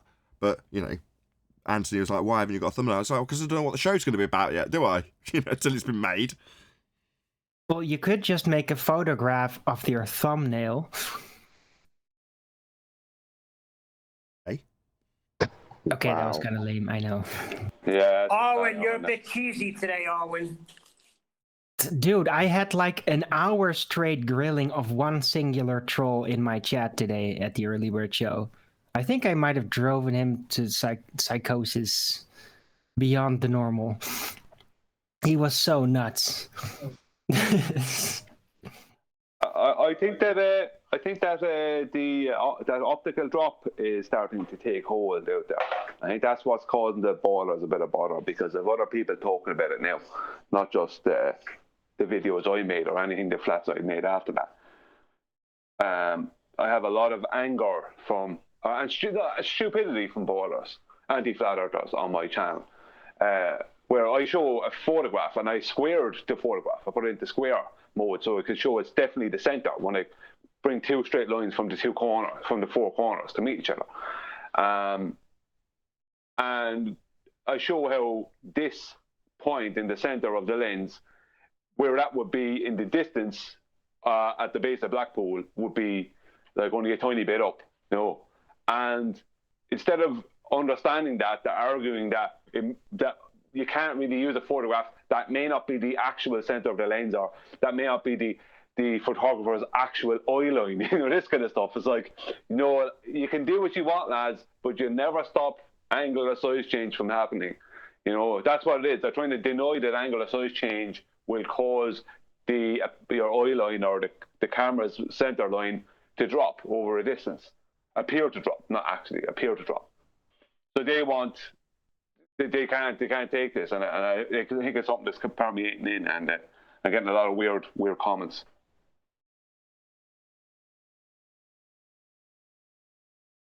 Yeah, sharing their pain. I plugged your video when it came out, Brian, because I was impressed. It's something that I consider to be quite advanced in terms of understanding perspective. And I'll give the disclaimer now: you don't have to be explaining this stuff to them, but it's nice that you can. And it was nice back in the day, and I say it again, when it was Red Pill Philosophy, Ranty Flat Earth, myself, and Life is Short on about a 5-hour presentation. You know, many of the aspects of stuff that you're going through are aspects of that. And it's not easy to understand, but by the same token, when it's being hijacked, you've got to kind of explain why it's being hijacked and what the reality of what you're looking at in an image is. And you're doing that, you know, I commend you for it. It's good. You know, I couldn't have plugged your video any more than I did. I'm glad I did. Great. I hope you had a few people come over and give you comments on it. No, I appreciate that, Nathan. And I have had some people subscribe. Yeah, that has happened. So thank you for that. But what it is, it's such a simple concept that it's hard for people to grasp. It's so simple. The ground at your feet is not your eye line. Your eye line is not the ground at your feet. So if the ground at your feet is water, and your eye line is 5-6 feet above the water, then your eye line is only going to be making a parallel with the horizon. It will never actually be touching the horizon. But in the distance, that space between your eyes and the water, or your eyes and the ground, in the distance, due to the angular size change of everything, as you move away from it or it moves away from you, then those two points, your eye line and the surface of the earth underneath you, those 2 points will appear to meet, and that will be the diffraction. That's when the diffraction limit will also come into play. But they will just appear to meet. They won't really, as I showed with the yellow and red line. But when the two go over the distance, those two lines will appear to meet, because everything will come down towards the surface in your view. That's what will happen. You will always have more view of the sky than you will of the surface. Your angle to the surface will be shallow. Your angle to the sky will be big. You know, it's just simple. Just two straight lines that are parallel to each other. Just add in angular size change over distance. Yeah, Brian, that's pretty simple, especially when you have clouds that are above you, say 10,000 feet above you, and then you look the way you're saying at the horizon, and those same clouds look like they're touching the earth. Do they actually think they're no longer 10,000 feet? Well, that's it. You know what I mean? Actually, I shout out Brian Leakey because he's been shouting me out too. And he made this example on Brandon's a long while back because he understood this. He understood this ages ago. It didn't have to explain to him at all. And he said, well, when a cloud goes away from you, I mean, when it's 3 or 4 miles away from you, it looks like it's nearly, or 10 miles away. It looks like it's touching the surface, the surface of the earth. But that cloud could be several miles up. So is there several miles of globe drop over 10 miles? You know what I mean? He said it's ridiculous. So it's purely just a case of everything comes down to meet the ground. You know, this thing about our perspective where the ground comes up and the sky comes down, that's not what happens. It's that the ground stretches out in front of you. Wait. So are you saying that the street lights on my street, that they're not going around the surface, the curve of the earth? That's just perspective. Is that what you're saying? Damn it. Yeah, when they appear to come down towards the ground. I thought my block was spherical. Damn it. Yeah. Hashtag shit shrinks, right? Yep. Yeah. Otherwise, you'd be walking in circles all day. Yeah. You don't live on Chocolate Circle Drive? I thought I used to, but I gotta change that up now. I thought the street lights were setting. Damn it. Just take the horizon dip correction used by the sextant and add in angular size change over distance. So you take that same exact height of 12 foot or 15 foot or 30 foot above the waterline and you stretch it out to 5 miles away from you. How much of that are you going to see of this 30 feet above the water? If you can put a line above the water 30 feet after someone is on the deck of a ship that's the same exact height as you are, 10 miles away, are you going to see that person are you going to perceive that you're looking directly into that person's eyes, or is it going to look like that person is below you, your eye line? It's going to look like they're below your eye line.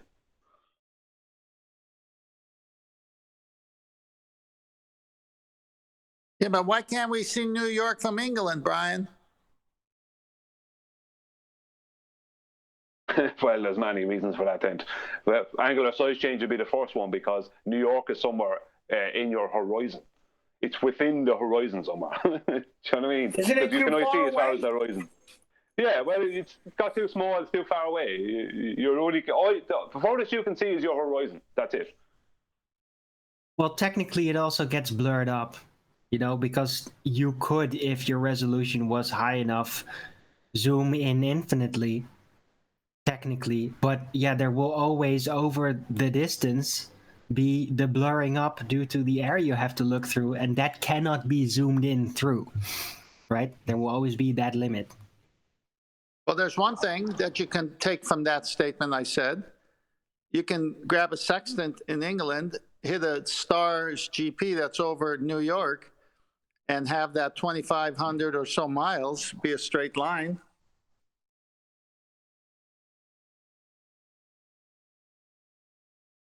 That would work. And what does that prove then? It's flat all day, every day. All day, every day, and that's optics is not measurement.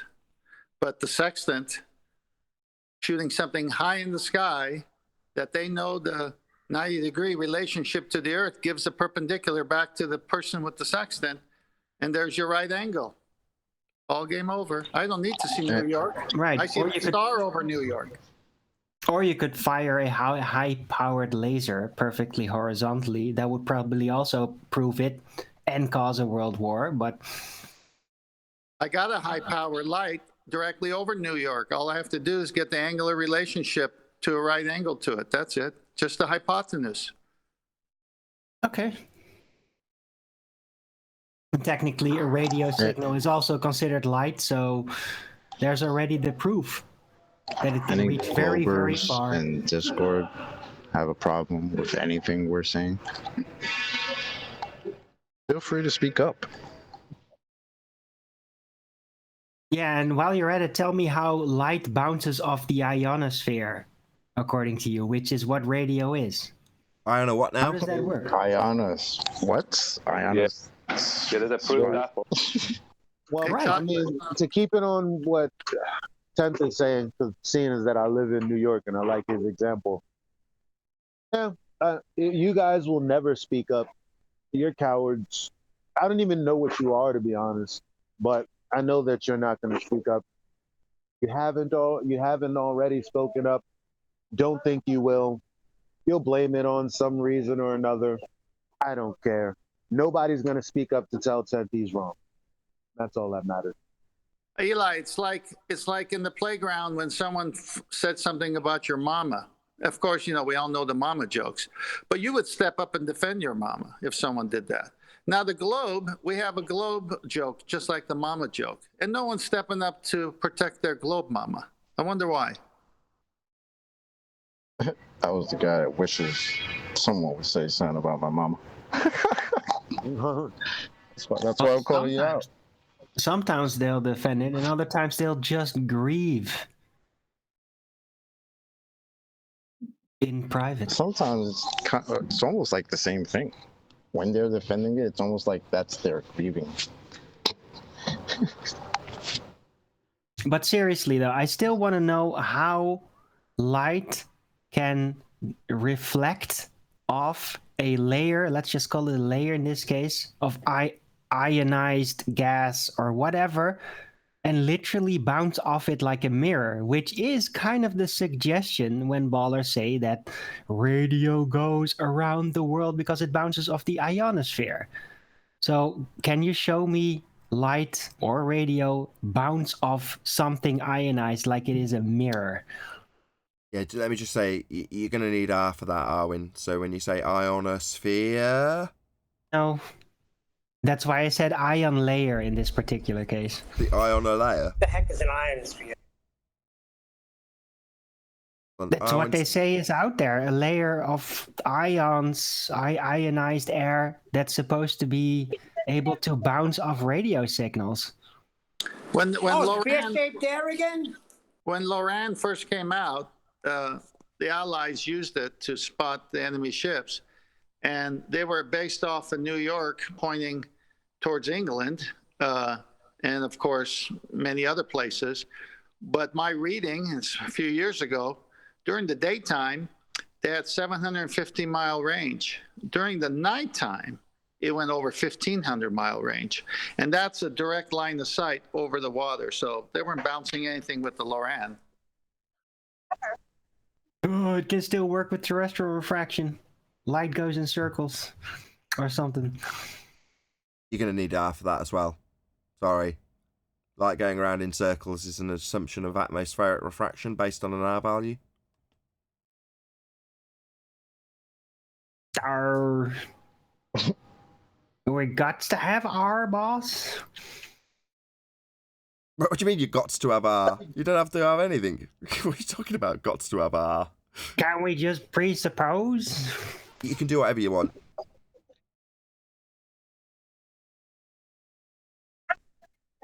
Well, we don't have to work at the really is level, so we were given full permission from Georgie Musa. That's right. You don't have to. Here. Yeah. Why don't we presuppose here? Yes, that's right. You don't have to work at the really is level. You. Not me. You. What are we going to do now, Courageous? I don't know, Minute. I'll find my globe finder gun. Okay, but that still doesn't answer the question how light is supposed to be bouncing off some ion layer. Like, how does that work? Is that just completely made out of nothing, or is there actually some kind of test behind it? No, Arwin, you can't bounce anything off of air like a mirror. No, you can't do that. Not even when it's ionized? No. So what does ionized mean? Isn't it more I don't even know. Ionized. It's more ionized. Can I get a sample of this ionized gas? Well, you can actually Plasma. actively ionize things with machines. All right, show me a picture of my face after putting an ionized circle of gas in front of me. Pretty sure Alex Jones sells ionized gas, doesn't he? Sorry? That not something on sale from Alex Jones' shop? What? No. But you have like air. No, but ionizers are pretty standard fare in modern air filters. Yeah. Our air filtration systems have ionizers because it's pretty good. It helps against the dust specifically. It ionizes the dust, which makes it fall down to the ground and not float around so much. I was actually mistaken. Sorry, I looked it up. It was actually horny goatweed. Sorry, easy to get those two confused. Well, it just goes to show what's on your mind again. Can I bring things back on track a little bit? You know the claim of you move away from Polaris, and for every 69 statute miles, it drops by 1 degree. Now, I don't disagree with this claim because that is the exact calculation that you use or to create a measurement for the GP of every star. So, if I see a star that's 75 at an angle of 75 degrees, I know that's 25 by 69 statute miles distance to that star's GP from me as the observer to the GP in a straight line. So what's really funny is that the baseline for that started with Polaris. Baseline for that distance measurement or distance calculation, I should say, started with Polaris. It's like they found out, well, Polaris drops by this amount for every for when we move this distance away from it, right? And that's how they figured. Then they figured out the other stars were doing the same thing, right? But what's really interesting is that all the stars, including Polaris, right? When you make an angle from them, or they make an angle from you, if you make an angle from Polaris, or a star makes an angle from you, your distance to the GP of that celestial body will always be in straight line 69 miles per degree. 69 statute miles or 60 nautical miles per degree. So they always want to argue with us about Polaris, but they never, ever, ever want to mention the other stars within the same argument, because Polaris suits their claim that they're going back down over a ball. Now, I don't think it does suit it at all. I've yet to see it being done. They just keep claiming it, but no matter how many times I ask for them to show and prove their claim, just mathematically, like just on paper, I've never seen it. Now, I'm not saying it can't be done, but I have never seen it. Why did they withhold it? But the point I'm making is, if all the other stars are doing the same thing, that causes them a problem. How come they never brought that? Because that would mess with, like, although their globe is rotating, it still wouldn't work out the same way as with Polaris, because it wouldn't work out with the rotation because of different places on the Earth. It wouldn't work out the same way as it does for the whole claim of you move away from Polaris and it drops by 1 degree every 69 statute miles. That it wouldn't work out for their rotation from different points on their globe for all the other stars to do the same as Polaris. But I don't think it would anyway. This is just speculation, but I don't think that would work out. And they never mention it. They only ever talk about Polaris, but they never mention that the exact same things happened with the other stars. The exact same calculation is used with the other stars for a distance. And it's all angular, right? So it has to be flat. That's another thing they want to whitewash over. But why did they never address that? Why did they never address that? It's always, you move away from Polaris, it drops by 1 degree every 69 miles, that equals globe. I don't even know how that equals globe, but that's what they claim. Well, Adam went through it yesterday. So you put the protractor in the middle of the sphere and then say each degree that you're talking about is how much it drops as you move around a sphere. Now, Adam also explained how when you back engineer that into a globe based on the actual measurement that you're taking, it doesn't work. But just by pure fiat. They're just saying because it's degrees, it's a sphere, and then you don't have to even mention that it's measured from the centre out, and those are the degrees that they're referring to, as opposed to taking a degree measurement based on a flat plane and an angle with a sextant to it as you move back every 69 miles. So that's the angle that you're talking about when you talk about the degree drop, right? The degree that you'd see it drop in your sextant. But they just, like I say, assume at that point. That's why we covered it for about an hour. Talking of covering things, Brian, I don't know if you noticed, because I put it out as a shorts video. In other words, if you get it square or less phone format, you can put it out as an actual shorts, and the algorithm recognises it as such if it's in that format. Therefore, it doesn't necessarily reach the same audience. It's punted out to different people. But I took of the discussion with Virus, which was your discussion, Brian, that developed into an hour-long conversation, more than an hour, in fact, probably more like an hour and a half. I made some minor edits to it, and that'll come out tonight, although when you're hearing this recorded, it'll be yesterday or the day before. But for us now, it'll be tonight. But in the meantime, already I've put out a video that was, this is the point what I'm telling you, that was just you. So as I was scanning through the whole hour and a half, I wanted to find a minute-long summary of what was being claimed, and it ended up, obviously, as is your point, being you, and albeit with a few edits of ums and ahs being taken out, it was a beautifully concise summary of mass versus gas.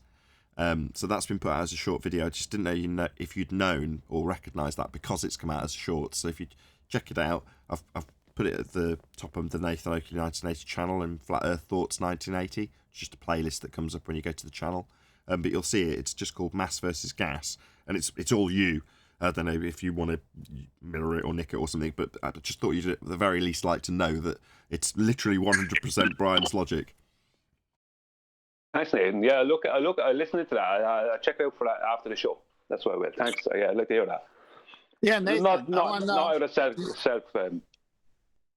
Nathan, I want to know if Brian is mass or gas, or is Virus mass or gas in this mass versus gas? Well, mass versus gas is both positions being put forth by Virus, because he needs it to have mass, the gas, that is, and Brian's pointing out how it isn't. Now, in that hour and a half, that gets repositioned twice minimum to be made Brian's point, which got him very pissed off, and by the end I was agreeing with him and going, look, he's cutting you off because you're making this assertion about it having mass, Brian's, which it isn't. Utilising the phase change to claim that as it gains mass, when it's still a gas, somehow that's going to make it go down, go boom, boom like a liquid. Now, Brian's pulling that apart left, right and centre with all sorts of other obfuscations, the usual stuff. But that's going to come out tonight. Like I say, I'll give it the title just in case anyone wants to look up the video that we're discussing. It's called Mass Atmospheric Inertial Gas Virus! ! Good title, don't you think? Yeah. Yeah, I'm looking forward to listening back to that show. It's slightly It's good edited. to know. I actually listened to it again before I came on this morning. It was pretty good, man. Yeah, it was a good show. Like me, that's the criteria I apply, actually, Chocolate. So if I find myself listening to a show again, so it was published last night on my second channel, but I came back to it this morning and found myself listening to it again. I'm like, if I'm coming back to this and listening to it again, it's worth editing out and republishing with minor edits and an intro and outro, etc., etc. So I've done that. It actually took me all morning because it was long. So I say minor edits. It still took me a long time. But yeah, I'll republish that under the title Mass Atmospheric Inertial Gas Virus! Yeah, I just like this to throw out there that the actual question is, and the only question, after that whole show, the only question that we need to ask on the subject is, does gas exhibit inertia? That's where that argument should start, if you know what I mean. Does gas exhibit inertia? If you're going to go at it from that angle, and you can start from there. Because how are they going to prove it does? Or you could start out by asking, do all states of matter, do all things have mass? And then the answer would be no. What's because mass? Mass is an extracted element, and it demands a very specific setup, right? It's not universal. It's not like, everything you're going to point at has a mass. That's just not true, because you can't apply the calculation, the measurement, in order to establish the mass effectively with anything you're going to point at. Do you want to ask him your question again, Chocolate? See if Arwen answers this time. What's mass? It's a derived concept that coincides with the convention of weight, which is also utilized in the modeling of the gravitational system, which is a concept and it's not proven, right? So it lockstep works towards that, but it's still just a convention. It's not universal. It's always based on weighing it. I'll tell you what mass Didn't is. sound like a definition to me. Hold on. Yeah, I was going to say that didn't sound like a. Sorry. No, if I didn't- hello. Yes, I agree. Nice Yeah, try, Aaron. hello. Yeah, I agree. He's not going to get a citation for that, but Brian's trying to get in with a definition. Go ahead, Brian. Yeah. Mass is a description. That's it. Description That's of all what? it is. Of what? Inertia. Or mole. And inertia is a description of Resistance to acceleration. Yeah. Oh, I got it right. So, Ding. Wait, serious? so I if would mass just is like the Is the resistance same, to acceleration. Yeah, but when hold they said on. mass attracts mass, so the resistance to acceleration attracts the resistance to acceleration. no, a Right. description attracts a description, Chocolate. Yeah, I was gonna say that first. and then- Hold on. Chocolate just pulled apart Cavendish and inserted this logic with inertia being mass's definition, or the definition of mass being inertia, I should say. So he's saying if that's the case, and mass is defined as inertia, then Cavendish hypothesis, which is formally if mass then mass attracts mass, then it becomes. Go ahead, Chocolate. The resistance to acceleration is attracted to the resistance of acceleration. Yeah, well, a load of old nonsense, eh? But that's what Cavendish's hypothesis becomes. Okay, that I would interpret Just that. saying As, that is funny. Cavendish hypothesis. so you're saying that the slowing down of a body attracts another body that's also slowing down. That's interesting. I just want to state, I want to say something to Nathan in a moment, Nathan, so remind me of this, about something I have to say to you. And I want to state to Arwen that I understand why you asked the question you did and the way you asked it, but just asking, does gas exhibit inertia, is directly referencing their claim that gas has mass. Like So That's gas true. don't That's act like technically gas. true. But the problem is that in their mind, they misunderstand mass. They don't really misunderstand inertia, right? Because that's really a mechanical thing that they can point at. Mass, however, is a lot more confusing because it's been applied in so many different ways, different models, the same word. And that's why it kind of slips right through. So, Sounds like you don't have a coherent definition for it. well, that's what the incoherent theory is for. They also have it as an equivocation fallacy because they have it defined as inertia and defined as mole. What did you want to bring up, Brian? You said you got a point that you wanted to bring up in the moment or something. Yeah. Sorry, 1 second. Yeah, just before it's lost.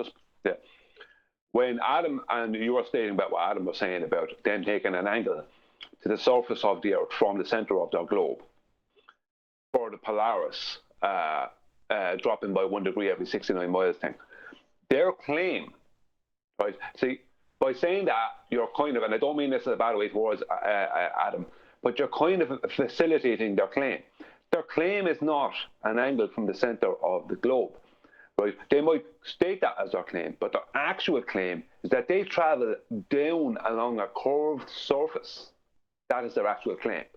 And that creates 1 degree of drop per 69 statute miles. No, I That's get their that. actual claim. No, I get that. Adam was explaining it by way of apologetics for their position. Say that by pure fiat, as soon as you say degrees, that means that they're going to assume that you're moving around that curved surface that you're describing. And I know what you're actually saying is, no, they're moving away on a curved surface to get the 1 degree every 69 miles. That's the reality of what they do. I appreciate that also. But Adam's point was to say that when this comes up and you start describing it as actually Mitchell from Australia did, and said, look, it's 1 degree every 69 miles, that's a linear relationship. You go, yeah, But as soon as they say degree, that's the fork in the road that they're going to start talking about how it relates to the centre of a presupposed spherical Earth. The degree being how it changes as you move around on a spherical surface. That's all he was saying. He's not saying that you're giving it to them. That's him describing what they will do, as opposed to giving it them. No, I understand that. But you see, the reason they go to the centre of the globe is because their claim of a curved surface, then moving down and away from Polaris on a curved surface, gives them that 1 degree per 69 mile drop. Yeah, but it doesn't. I wouldn't.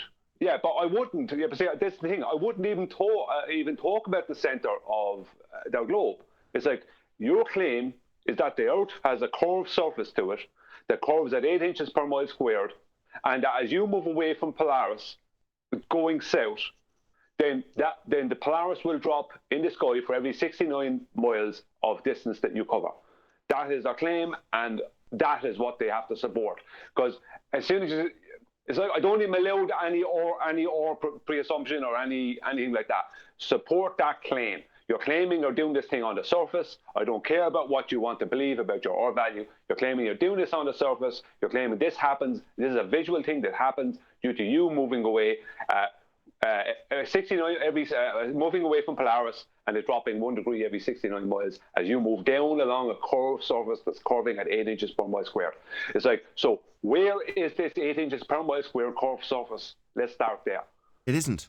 They can't. Yeah, it doesn't function that way. It can't work because as soon as you introduce that, you no longer have the linear relationship. Now, they don't have that. It doesn't calculate or back calculate into a sphere. And like I say, when they say degrees and just assume it, it's not that it means it works mathematically either. Because when you're saying 1 degree, you mean the measured angle. Well, how do you first and foremost get that measured angle of 1 degree drop if you've got a squared function in terms of your path that you're walking backwards along? Well, you don't, do you? It just fails on its arse, doesn't it, Brian? Yeah, exactly. And some of the reason why I'm stating this is that we have contradiction within this claim as well. Because Adam spoke about how they can use the center of the globe, and they can, you can take an angle that way, absolutely, just using it as a protractor, right? Using the equator line as a protractor in of their globe. But I have comments from fundies, right, stating that R has nothing to do with the calculation. No, it doesn't, because it's being measured on the surface. The angle that's being referred to is actually the angle of measurement, right? Yeah. Not the angle that you move around in degrees when you turn on a presupposed spherical surface, with the centre point being the degrees that are being referenced, because they aren't. But what I'm saying is, and Adam was pointing this out, just by mention of degrees, they'll take it to be from the centre of a presupposed spherical Earth. Even though that, as you point out from someone who's realised how they're actually acquiring this measurement to make the assertion, isn't how it's done. But they'll just take it to mean spherical as soon as the word degrees are mentioned. That's all Adam was harping on about. Yeah, I'm just saying that, like, just for the future, we have a contradiction. It's like the hump drop thing. We have two contradictory arguments going on. Whereas Adam is speaking about what the real argument, which would be from the center of the globe. But these other people, and some of these fundies are not like uneducated. They're not absolute idiots. They're idiots, but they're not absolute idiots. And some of the more educated ones have actually stated to me that the angles to Polaris have on a globe Earth have nothing to do with R or C. Oh, well, that's just wrong. Hold on. Yeah. Hold on. On a globe Earth, it has everything to do with R and C. What are they talking about? Exactly. Yeah, but this is it. This is the thing. They're literally handing over their whole claim and stating it's just an angle off a flat surface. So but you might as well. Hold on. At that point, did you say welcome to flat Earth? Yeah, I said, well, but I didn't know what kind of response do I give to that? I have nothing to argue about.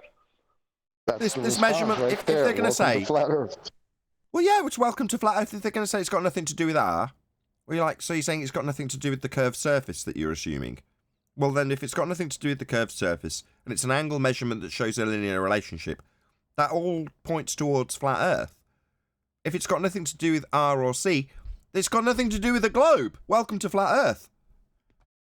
Yeah, but this is this is what's going on out there. They're back to them pre-assuming that they can take local horizontals and do angles to Polaris off it. We can't do that either. What do you mean local horizontal? Hold on. So this is them assuming that you can do it on a flat surface to get the measured angle. Well, then they're not doing it on a curved surface. Welcome to flat Earth again. Yeah. But, these are the different arguments that are going on. Go on, sorry, Chocolate. Welcome to Flat Earth. Snacks in the back, bathrooms to the left. DJ spinning requests. Smoke them if you got them. Right, it's like the Limey Play guy explaining that when he does the actual measurement to do the triangulation, you've got to have a flat surface. And then disclaiming afterwards, I think it's only done that way so you can assume it's flat. It's like, yeah, that's right. That's your rebuttal. Welcome to Flat Earth.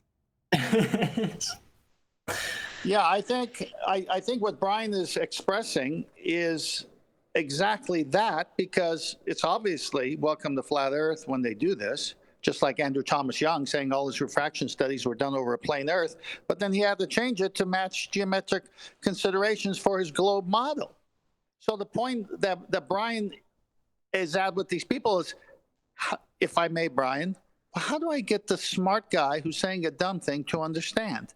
Whereas Nathan and Chocolate are saying, all you got to do is say, welcome to Flat Earth.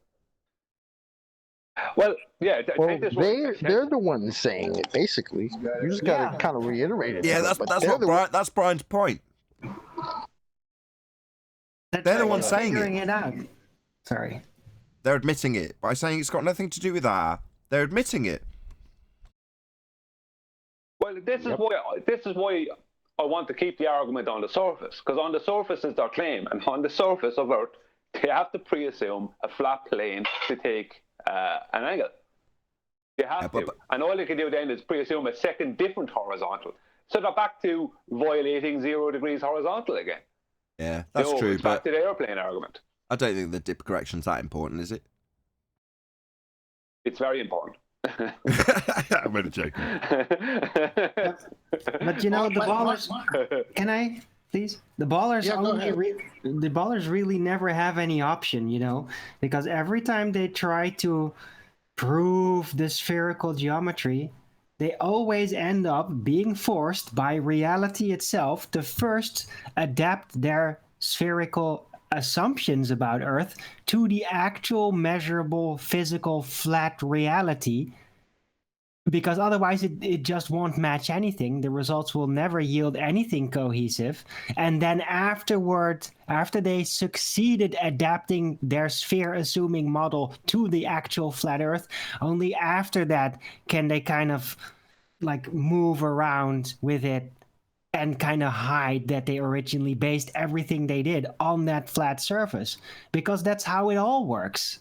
The reality is it is flat, so whatever you want it to be, you always have to start out with flat. Yeah, tangent plane. Yeah, well, tangent plane, right? Who can explain a tangent plane briefly, quickly?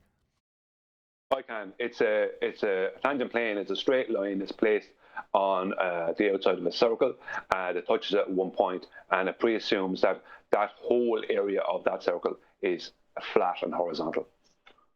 So it's a flat surface balanced tippy-toed on one point of a spherical surface. So tangent for a sphere. Plane, bit they're actually dealing with and measuring, flat surface. Yep. Welcome to Flat Earth. Just saying tangent is presupposing a sphere. The transition can't get unless away it's from a curved tangent, according to Rumpus. Can I bring in a bit of sales in this, Nathan? Depends what you're selling. No, just the art of sales. Okay, when you're in sales, body language, the questions you ask of the potential customer is very important, because you're also assessing, is this customer capable of buying my product? From the other side, the customer is saying, do I really trust the salesperson, and is his product something I need? So you got two different viewpoints. I want to attach that to Brian talking to a baller, if I may, just for a second. So we explain they get to a point of, oh my gosh, if I say this, I sound stupid, but they go ahead and say it. And we heard Virus and others do this many times on the show. They'll say something stupid. They're at zombie mode at this point. There is no reaching them because they're fighting language. They're fighting context. They're saying, I don't want your product. I'm a baller. I'm in the zombie mode as a baller. I'm not in the open mode as a baller where I would listen to your arguments and see if any of it refute my zombie baller mode. So this is disengagement time. This is like, welcome to Flat Earth. You're not making any sense. Goodbye. I don't even talk to those people at that point. I could only have conversation if there's a mutual interest of finding the truth. And there isn't with the ballers, anti-flat earthers in most cases, because they don't want to buy the product. They never did. They come here with an argument against our product. And then when we destroy their product and their argument, they still stay in that mode, even after the whole audience says, we're all laughing at you for saying this. Actually, we did this yesterday in the after show. We were going through some of the funny statements that the ballers have said to us. The air is not the atmosphere, and then there was something like, I could be in my pants and get out of my pants and keep the same reference frame. I mean, it's just nonsense at this point. Right. They come into the store. They basically say, oh, look, we got some arguments here for barter. Then the salesman, the flat earther, says, yeah, sorry, we don't take that. We don't allow that. It's not legal tender. So then they decide, oh, okay, then we're going to rob you. Give me all your globes right now. I said, we don't have any globes. And then they try to look around everywhere through the cash registry, through the cabins, and yeah, there's no globes. So they just go away very frustrated. Yeah, I'll give you a synonym for that illustration, or side by side. Curved is straight. Straight is curved. Angles don't have to come and meet at a corner with two straight lines creating a vertex. No. They'll deny reality. That's how far they're gone, and why you shouldn't be still there talking to them trying to sell your product, because they've just checked out. Yeah, I think what Kent is saying is there's no point in trying to sell a helicopter to a block layer. They're not going to be able to buy it. You know? Yeah, so, exactly. Yeah. So, like, I mean, there's no point. Like, I didn't bother when I saw that the calculation had nothing to do with R or C. At that point, like, I just said, well, there was nothing to argue about. You know what I mean? I kind of just laugh because I feel like, well, I'm not selling anything. I'm talking about what you observe and experience every day, and you think I'm selling something, but you believe it's something else. So for me, that's the point where I just find it funny, because I love when people say, oh, just prove it's flat. I just look around. Prove it's not. What are you talking about? Are you all right? Where's the ball part of this ball that you think we live on? Where's that? Well, that was making the positive claim. Hold on. Thank you, Alvin. Yeah, who's making the positive claim here? They are. Globers. Yeah. They're claiming we live on a curved surface. We don't see any curve. We don't see any rotate. We don't experience any movement. We don't experience any curvature. So it's their business. So when they say prove flat Earth, no. Flat Earth is what we experience. Stationary Earth is what we experience. You prove your claim. That's what I said to the propane driver the other day after I pointed to the water tanks and the sky. I said, are we spinning according to their model? We're supposed to be spinning. Do you sense the Earth spinning right now? He says, no. I said, okay, then why are we even thinking to believe their lies that we're rotating at 15 degrees an hour? Isn't it obvious that the sun is moving at 15 degrees an hour? He goes, yeah. Well, those pesky senses, don't worry about those. Even on that example of, or on that argument of rotation, where they try and claim, right, and this is really scummy, right, what they do, and I mean that it's really scummy and low behavior intellectually, because what they'll do is they'll claim that we are rotating, but because it's a constant that we don't notice it, right?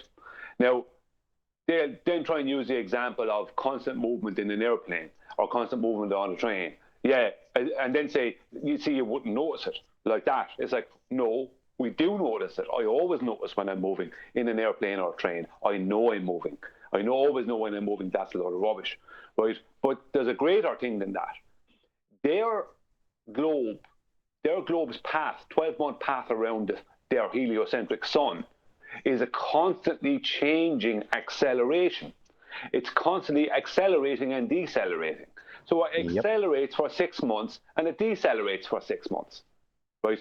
So that is a constant change. So this thing about us supposedly on the globe having a constant movement is a complete lie, and they know it. In an elliptical orbit too, right? Yes, exactly. Yeah, exactly. So there's two ends of that aren't circular. You know, so it's like the whole thing is like. The whole thing is they're claiming a constant motion. I stay here, Rumpus, and all them doing it. It's a constant motion. It's a constant motion, and they know because I've corrected them. They know. Maybe not all of them, but I've corrected Rumpus. I've corrected a load of them. It's like, no, that's not true. The Earth, the globe Earth, as per Kepler's solar analemma, is constantly changing all the time, not just daily. From minute to minute, it's changing its acceleration amount. And they came back to me, one person did some calculations and came back, well, it is changing, but you wouldn't notice it that much. Do you know what I mean? Oh, so the negligible argument. Oh, yeah, it's definitely happening, but you just can't notice it. It's too small. It's negligible. Well, he was admitting that there was something to notice there, though. Do you know what I'm saying? That's what I pulled him on. So you're admitting there's something. I said you would notice that, and you're admitting that there's something to notice. So they'll just throw a calculation at someone and then tell the person that they wouldn't notice it, right? They're making that person's mind up for them. That's the cheek, the neck of these people. It's like they'll tell you that you wouldn't notice it. Well, what that spans They from. make a claim and then they scale it up or down until it becomes practically out of reach in order to deter you from further investigation. No, exactly. No, hold on. So in this particular example, that's a utilization of the non-inertial reference frame. So the reason it's claimed to be non-inertial is because you're not going to notice the inertia from that reference frame. You're part of it. So when they say you wouldn't notice, you go, okay, that's on the basis that I accept that we're on a non-inertial rotating reference frame. I don't notice the inertia, I'm part of it. But what I would notice is the deflection in things that aren't on that rotating reference frame. That would be Coriolis deflection. The not actual deflection of things that aren't attached to the rotating reference frame that you don't notice because it's non-inertial. So you would notice Coriolis effect, things drifting, but we don't. So it's like, okay, yeah, I'll give you that we won't notice the Earth turning beneath my feet because it's a non-inertial turning reference frame.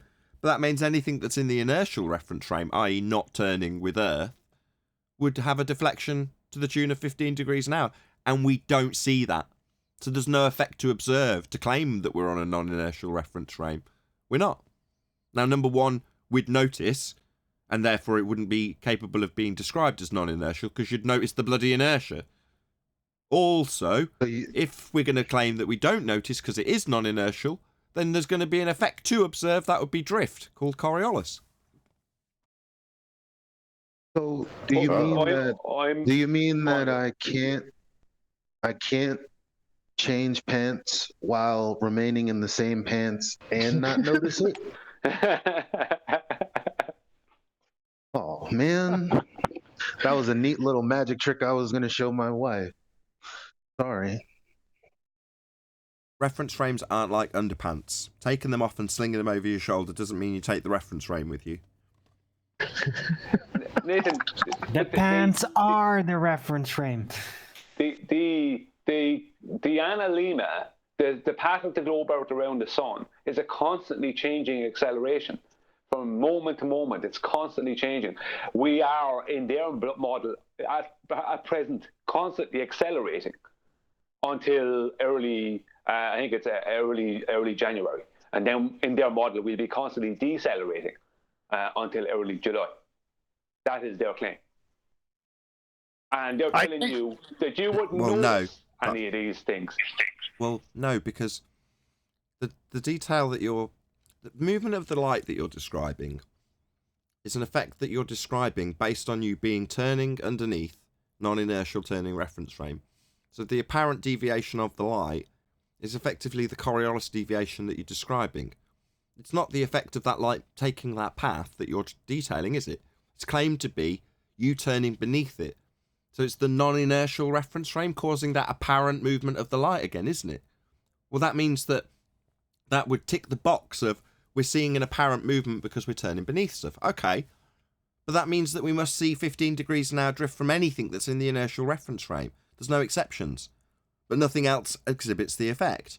So again, if you're going to start detailing not actual deflection in lights, their apparent movements, that's the assumption that you're on a non-inertial turning reference frame and you're exhibiting this effect in the inertial, and that's the light and movement thereof that you're describing, Brian. No, I'm not speaking about the visual. I'm speaking about the physical movement. It's not physical movement. Hold on. The analemma is not a physical movement. It's not claimed to be that path. That's just the apparent movement that you observe, isn't it?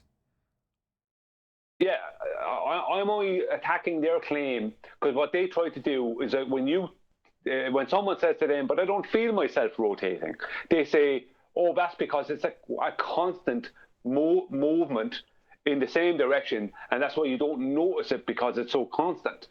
And what I hate when I hear that is because I know that they're lying, that in their model, the analemma states that the globe Earth is not at a constant rate. The rotation might be claimed to be constant, but their orbit of the sun, the offset elliptical orbit, is not constant. It's 6 months of acceleration and 6 months of deceleration.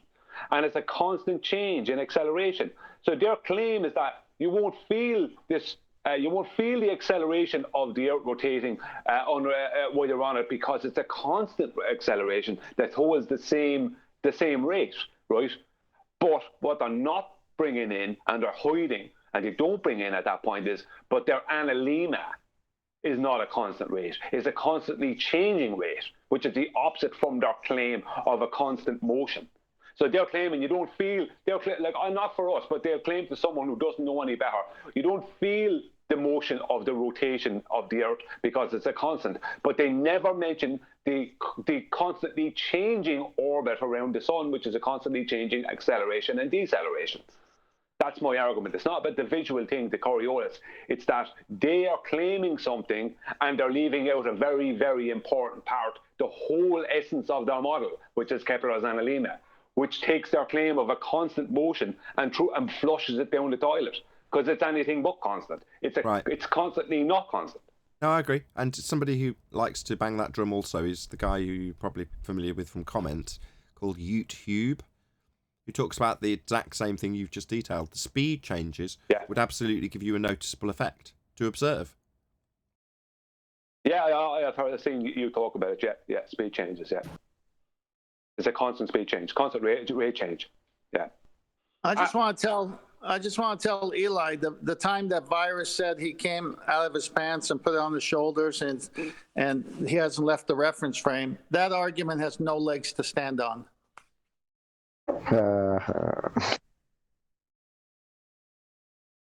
They still made honor for it. Something else as well. This is something I've looked at recently, and this could be I could be wrong about this, so I'm throwing it out there as speculation because I could be wrong, and some glober might correct me on it mathematically. But solar noon on the 21st of June is 4 minutes different than solar noon on the 21st of December. Now, in their analemma, right, because Kepler had to explain the apparent changing of rate in motion of the sun, he had to make the globe Earth go around the sun faster when it's closer to it and slower when it's further away, right? So that makes up for the apparent speed change or rate change we see of the sun, because the sun does have an apparent that can be shown and it's officially admitted apparent rate change where it moves faster through the sky in the southern summer than it does in the northern summer. Slower in the northern summer, faster in the southern summer. This is an officially accepted thing, not some made up flat earther thing. You can ask NASA, right? They will admit it. But The problem is that the solar noon, that has nothing to do with that part of the claim, because solar noon is based on a 15-degree an hour rotation. So how can you have solar noon at 2 different times of the year be different? How can you have that? How can you have solar noon on the 21st of June be 4 minutes different than on the 21st of December? Now, I'd say it's probably more. I'd say that 4 minutes is possibly more to do with globe mathematics, but they still have to have a 4-minute change. How does the globe out change its rate? Because solar noon on the globe out, is it, correct me if I'm wrong, but is that not connected directly to their 15 degrees an hour rotation of the globe? How can it be 4 minutes different? Does the globe speed down, speed down, sorry, that's totally stupid. Slow down and speed up? It is very odd, yes. Like, why in 1 day cycle is the angular speed of the sun increased? It's not like, oh, it's increasing, it's going down again. No, it's just constant, but on a new day, the effective angular speed is different than another day because of the total path it moves. Yet it still moves at a constant rate when it comes up. It's a very weird thing. Agreed. I think 10th is wrong. Yeah, the reference frame trousers argument seems okay to me.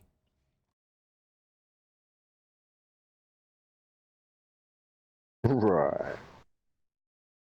Well, as long as you're begging the question of an axis, they're usually happy. 10th is never wrong, even when he's wrong. I get it. Seems.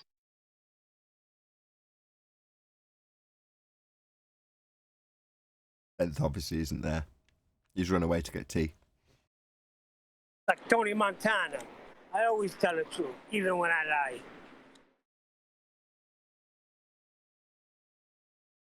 To answer you, Brian, because it's been left out there hanging long enough. You can't, right?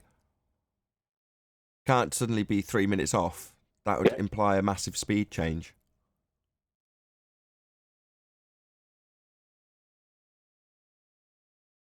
Well, December is 4 minutes faster, and June is 4 minutes slower. So how can you have that on the globe? I heard something about trousers. Well, maybe the Earth is expanding and contracting in order for that to become possible. Well, that explains why their horizon's moving back and forth all over the place, guys. The Earth is breathing. It's a nice breathing big ball. Woohoo! It's the wobbly Earth. The wobbly Earth. Are we in 2018? Yeah, Nathan. Do I need to hem you all in? What is there? Okay. I thought for a minute you said I was slacking off. Nice. Oh, relax. Oh dear. Yeah, it was much more fun when we were talking about corduroids. Wow, the comedic timing. That was great. He took the leg out from underneath you with that one, thanks. That was great, Nathan. You have me. Yeah, now we know who has to. Sorry. Had me in stitches. You didn't get my one, thanks.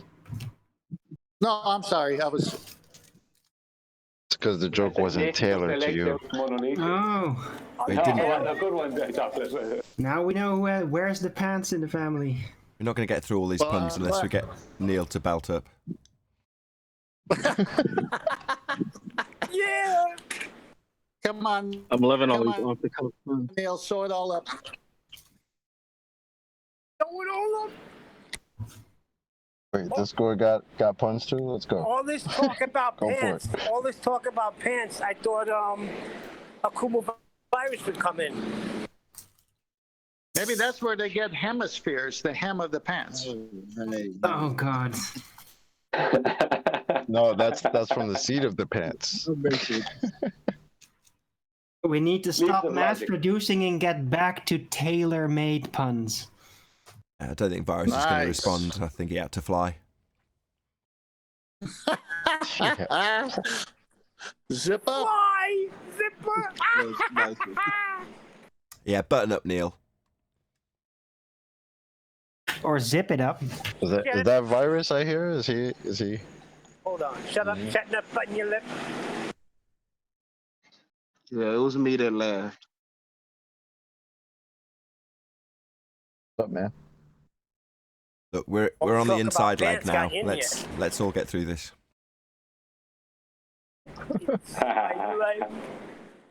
Hey, Virus, those pants are yours. Do you use Orion's belt to hold it up?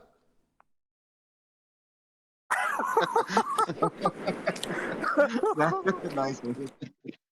Or is that around Who your says he wears knuckles? pants? Maybe he's a skirt guy. Or a kilt? Uh-oh. Because that's Someone, I don't am think William Adam Burroughs Wallace. wears a kilt.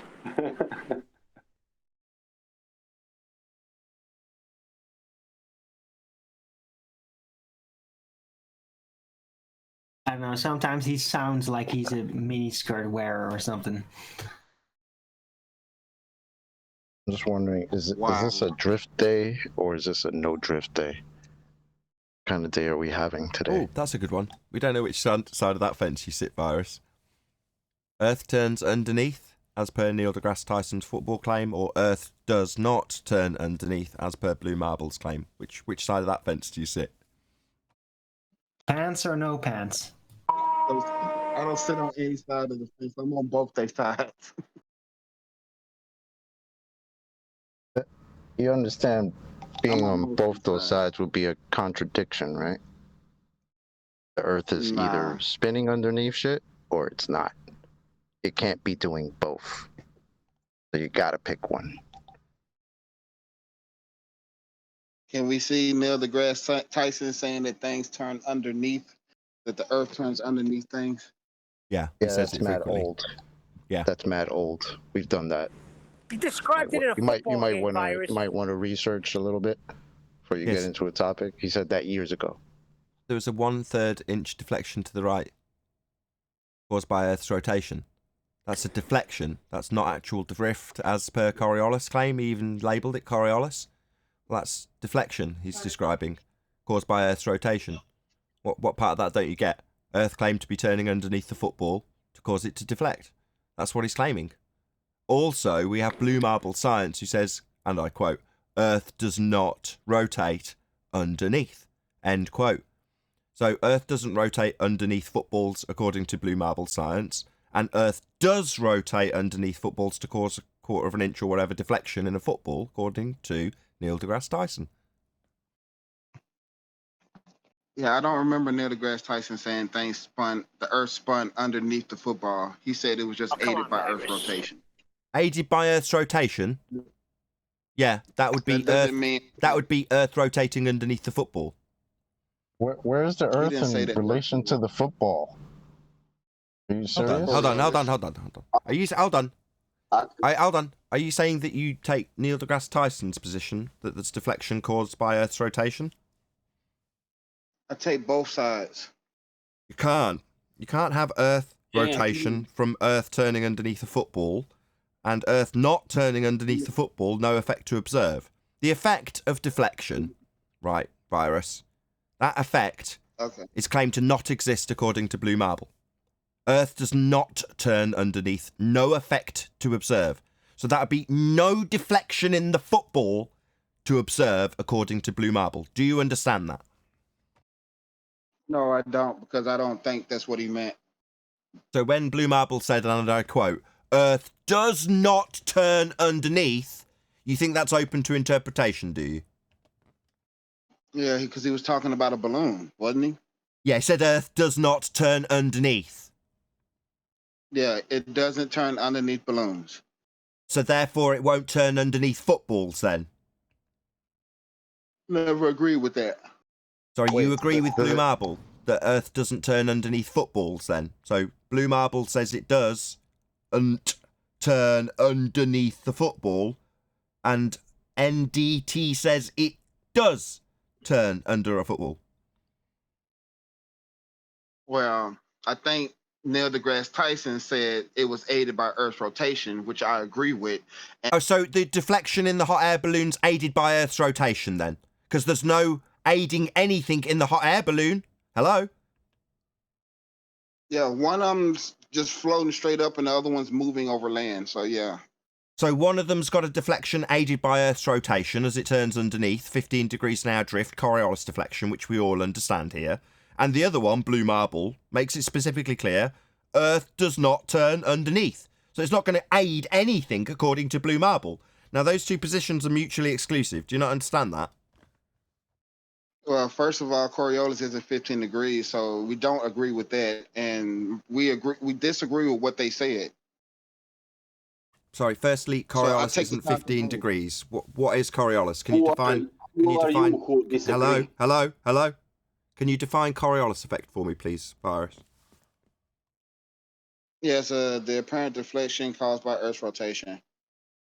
So, Earth's rotation causing apparent deflection. According to Blue Marble, there isn't any of that. Earth's not turning underneath according to Blue Marble. So the apparent deflection that we will observe, according to Blue Marble, there's nothing to observe. The balloon's not deflecting. So when you say the apparent deflection caused by Earth's rotation, Blue Marble says there isn't any. Earth isn't turning underneath. So not causing something because of Earth's rotation. Nothing to see here, says Blue Marble. Earth not turning underneath. No deflection caused by Earth rotation. Is that not clear? It's the 5th time I've explained this. There's a contradiction. I know it's the 5th time you've explained it. I don't think you understand the fact that that's not what they're claiming. Earth is not rotating underneath, says Blue Marble Science. That is very clear and specific. Earth not turning underneath a hot air balloon. Yeah? The claim of Coriolis is deflection caused by Earth's rotation. That means the balloon should deflect, Virus. No, that's not what that means. Oh, really? So when I say what's Coriolis effect and you say the deflection caused by Earth's rotation, what deflection do we observe in a hot air balloon? None. So there's no Coriolis effect then? End of your globe claim. According to the globe, we'll observe deflection caused by Earth's rotation, yet there isn't any. Yeah, welcome to Flat Earth. How about... Sorry, why are you going to ask me something? According to your own citation and definition of Coriolis, it's a deflection caused by Earth's rotation. I ask you, what deflection will we see in a balloon caused by Earth's rotation? Answer, none. Yeah, that's... So there's no deflection caused by Earth's rotation then?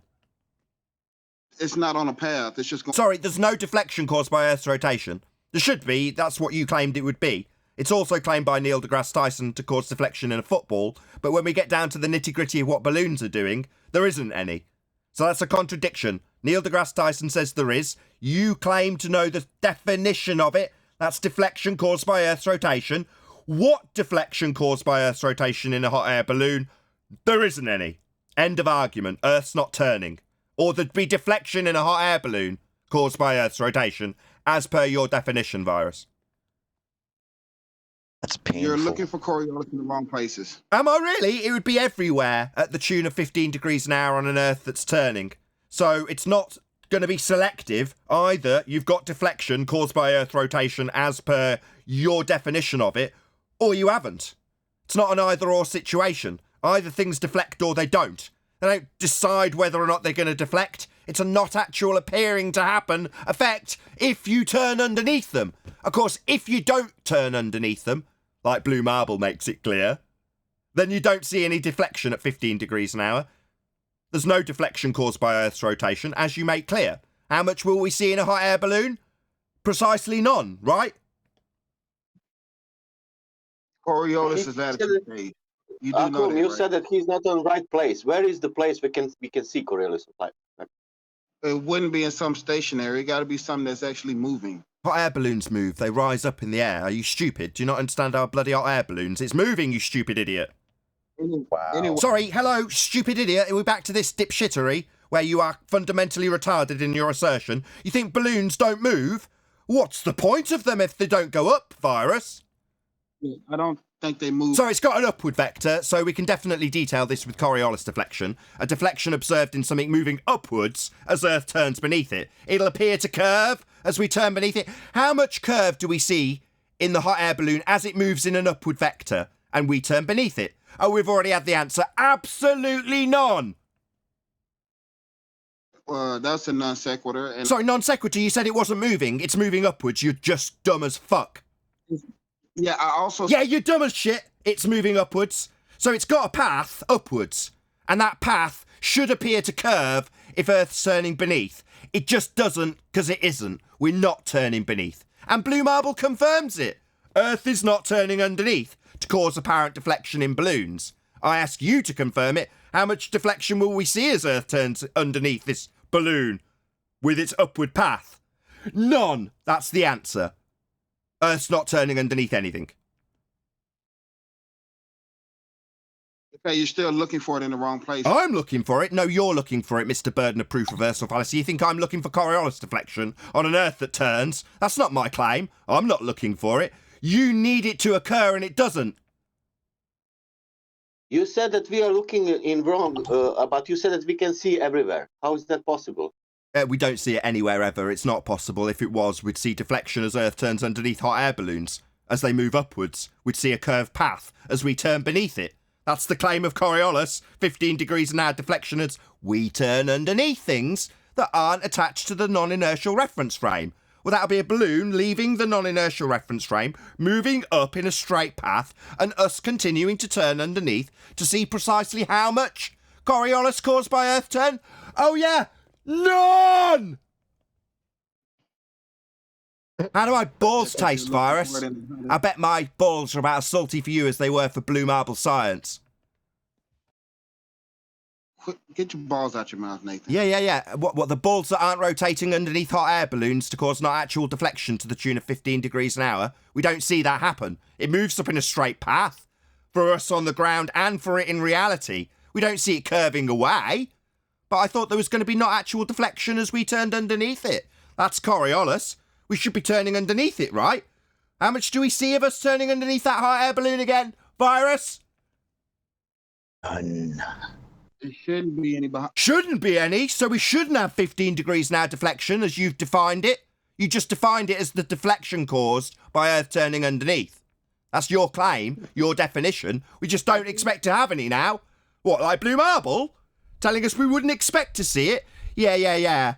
We would expect to see it if Earth's turning. That would be the natural consequences of us turning beneath stuff.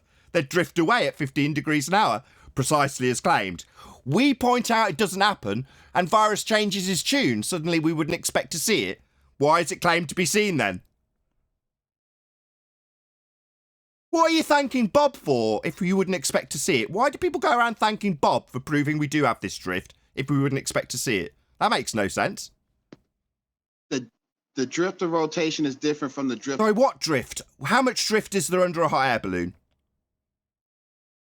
That's not how. Precisely none! Hey, Virus? Huh?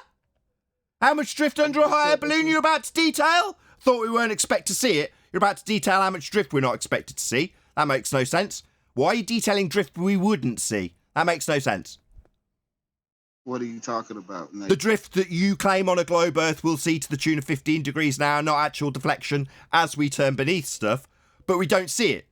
I've asked you how much we'll see underneath a balloon as we turn underneath it, and there isn't any. So Earth's not turning underneath anything. Earth's not turning. I don't claim 15 degrees an hour. Yeah, Globe claims that, though. You're just a retard. I mean, literally, you're shit for brains idiotic. So we don't give two shits what you're claiming. You're just a nobody. Meanwhile, the heliocentric sphere Earth model claims 15 degrees an hour drift, Coriolis deflection as we turn beneath. Hot air balloons. How much do we see of it again? That's not how Coriolis... Sorry, you're going to tell me how Coriolis works? How much 15 degrees an hour claim to be turn of the Earth do we see under a hot air balloon, Virus? That was the... It's the deflection caused by Earth turn you told us about when you defined it. How much of that will we see in a hot air balloon? That's not how Coriolis... Sorry, you're going to tell me again I don't know how Coriolis works and that's not how it is? Yeah, Coriolis effect is the not actual deflection observed from a non-inertial turning reference frame in the inertial reference frame. So an object travelling straight will appear to take a curved path as you turn beneath it. That is Coriolis. I know what I'm claiming. Globe claims we have it. So we're supposed to have drift as we turn beneath a hot air balloon. How much drift do we see under a hot air balloon as we turn beneath it, Virus? Tell me for the third circle jerk time that that's not what Coriolis is. You wouldn't expect to see it because that's not how. So you wouldn't expect to see the drift you detailed by definition as being the effect caused by Earth rotation. We wouldn't expect to see what you defined as an apparent, that means you can see it effect. We wouldn't expect to see the apparent effect you defined. What kind of circle jerking nonsense is this? I'm sorry, you just don't understand how Coriolis works. Oh, so I just don't understand Coriolis. That would be the not actual deflection observed from a non-inertial turning reference frame as you turn beneath a projectile travelling straight in an inertial reference frame. I absolutely, unequivocally do understand what Coriolis effect is. So go fuck yourself, you retard. You didn't know what entropy was yesterday, and you absolutely don't know what Coriolis is today. You've managed to read it off presumably some definition you Google searched. Claimed to be an effect observed from Earth's rotation. Well, that's an effect. Now you're telling us how much you wouldn't expect to see it, and you don't appreciate how much cognitive dissonance I'm highlighting. You're going to tell me I don't understand Coriolis. Yeah, go fuck yourself. Yes, I do. Why would you expect it in a... Why would I expect? I don't. I'm not a globe-believing fundy retard. I don't expect to see this drift. You would expect to see it. You defined it as being expected to be apparent, and then you're going on to tell us how we wouldn't expect to see it, you circle-jerking, double-speaking fundy asshole. Okay, so why do you expect to see it in a... I don't! You deaf? While I get interrupted constantly by chocolate? I don't expect to see it. You expect to see it. You defined it as expected to be seen when you use the word apparent. However, when I ask you how much apparent deflection do we see in a balloon, the answer is none. We don't see what you would expect. And when I point out that we don't see what you defined as expected to see, i.e. apparent, you go on to tell us that we wouldn't expect to see it, because you're a circle-jerking, double-speaking fundy. Can I say it better? The globe doesn't expect to see it in a hot air balloon. The globe expects to see 15 degrees an hour deviation from anything that's in an inertial reference frame. That would be not attached to a spinning Earth. It's defined. You can look it up. It's defined as being in occurrence with anything, including aeroplanes. Yeah, that's how it's defined. Anything that's not attached to a roundabout will exhibit not actual deflection if it's travelling in the inertial reference frame. If that's translatable to a globe Earth is the non-inertial turning reference frame, and anything not attached to it would be in the inertial reference frame. That includes, but is not limited to, hot air balloons, blimps, drones, aeroplanes.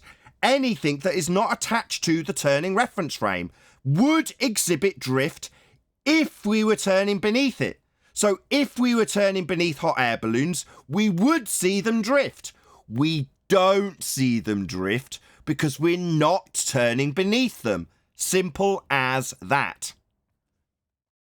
That is a straw man. Oh, go fuck yourself. I'll give you 2 minutes to detail precisely how that's a straw man.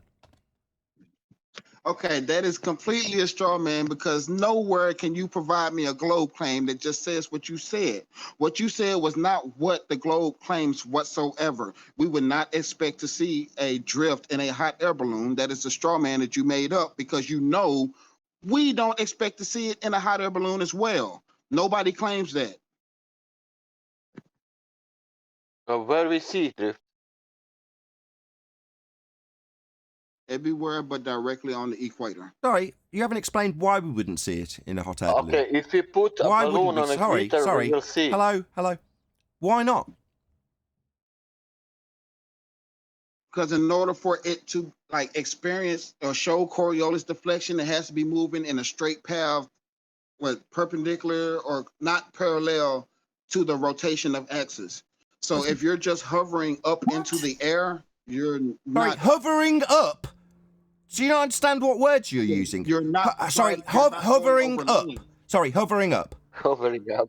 Sorry, hovering up, that's contradiction in terms. It's either hovering or moving up. Okay, well, it's hovering or moving up. So when it moves up, okay. So it meets your criteria. Hello? So when it's travelling up, when it's travelling upwards, it would meet the criteria then? No, it won't. Why not? You've just explained the criteria. No, I said if it is hovering or moving up, it would not experience Coriolis. Why it needs not? To be covering. Sorry, okay, so by that example, I take a balloon, I'm on a rotating roundabout, I throw it directly upwards, and in your fuckwit pea brain, you think it's not going to exhibit any deflection when I throw a ball upwards off a roundabout that's spinning? You're wrong, you're stupid. No, okay, that is a confusion between relative motion and Coriolis. Those are two different things. Coriolis effect is the effect observed from the turning reference frame of the ball thrown up in the air. It would seem to take a curved path because you turn beneath it. That effect will happen if you throw a ball up in the air. Likewise, if a hot air balloon moves up into the air and I'm on a rotating platform beneath it, it will appear to take a curved path. So, if I'm underneath a hot air balloon on a roundabout and it's spinning, I absolutely guarantee you it will appear to take a curved path. Because I'm on a fucking roundabout. Now, if that's translatable to a turning Earth, then the bloody balloon's going to take a curved path, Virus, if we're turning beneath it. It just doesn't. Okay, that is also a straw man because of the... No, it's not a straw man. Balloon moves up off a roundabout, takes a curved path. Because it's got turning beneath it with you watching it. If that's translatable to Earth that's turning, balloons take off and they take a curved path, or seem to, because we're turning beneath them. That doesn't happen. End of argument. Not a straw man. It is a straw man. I can tell you why it is a straw man. It's a straw man because of the fact that it has nothing to do with Coriolis. Coriolis effect is the not actual deflection observed from a non-inertial turning reference frame as you turn beneath objects moving through an inertial reference frame. To tell me it's got nothing to do with Coriolis effect when I detail the not actual deflection of a hot air balloon as observed from a roundabout as you turn beneath the hot air balloon and the not actual curved path it takes because you're turning beneath it. To tell me that's a straw man because it's not Coriolis is you being, what's the word? A C-U-N-T? Again? I do understand it is Coriolis, this is not a straw man. The fact remains, we just don't observe the Coriolis deflection in hot air balloons. That does not happen. It would if we were turning beneath them, in the same way it would if we were turning beneath them on a roundabout. We'd observe it from a roundabout because we're turning beneath and it seems to curve as it moves up. But we don't observe it seem to curve as it moves up on Earth because we're not turning beneath it. Simple. End of argument. No Coriolis to observe, not a straw man, and I do understand Coriolis. It is a straw man. Yeah, fuck off. Kick him out. Someone close his mic, shut him down. Don't want to hear it anymore. Coriolis. Close his mic, shut him down, kick him out. Not interested. Get lost, Virus. Akum, it will be nice. Why you Don't engage make a him, video about close his Coriolis mic, effect? shut him down, kick him out. Not going to be told 3 times in a row that me detailing specifically with examples of Coriolis deflection from roundabouts that aren't translatable to a turning Earth, therefore aren't exhibiting the same exact effect as being a straw man 3 times in a row. He can go fuck himself. Get lost. Don't address him. He's been muted and booted. Muted and booted. Nathan, is the Coriolis effect an observed effect? Yes. And where do we observe the Coriolis effect involving the solid Earth? We don't. So that means that the Earth is not exhibiting Coriolis effect, so it's not rotating as if it was, it would be exhibiting the Coriolis effect. Precisely. Further to that, if we were noticing not actual deflection in a hot air balloon because Earth's turning underneath precisely as it's claimed to, then that would mean that the hot air balloon could go up and wait for the next country along to come to it as it hovers. We don't observe that either. Relative motion? Relative motion. Are you kidding me? Did he he really say- say that? Did he say there's no citation that says that you're supposed to see Coriolis in a hot air balloon? Yes, he did. .go.com.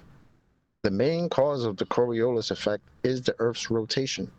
As the Earth spins in a counterclockwise direction on its axis, anything flying or flowing over a long distance above its surface is deflected. This occurs because as something moves freely above the Earth's surface, the Earth moves east under the object at a faster speed. End That's quote. because it's hovering up, Chocolate. Hold on, Neil. Hold on. Chocolate.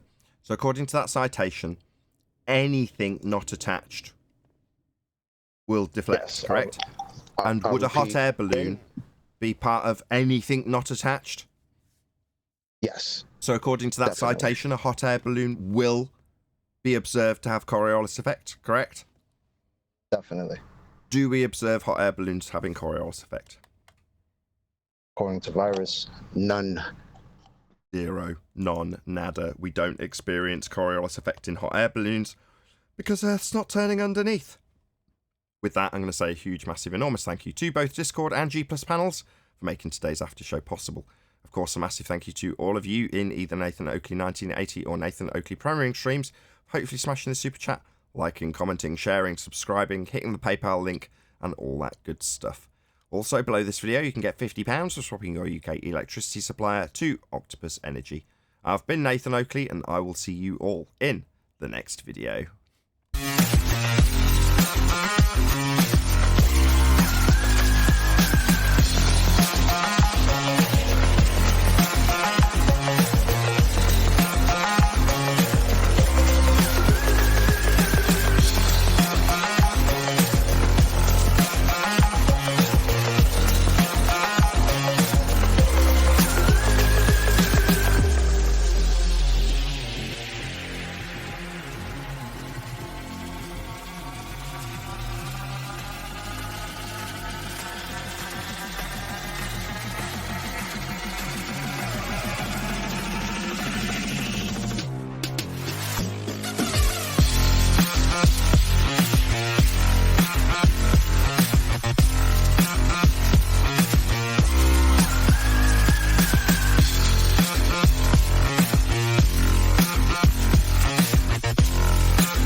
What a lovely day!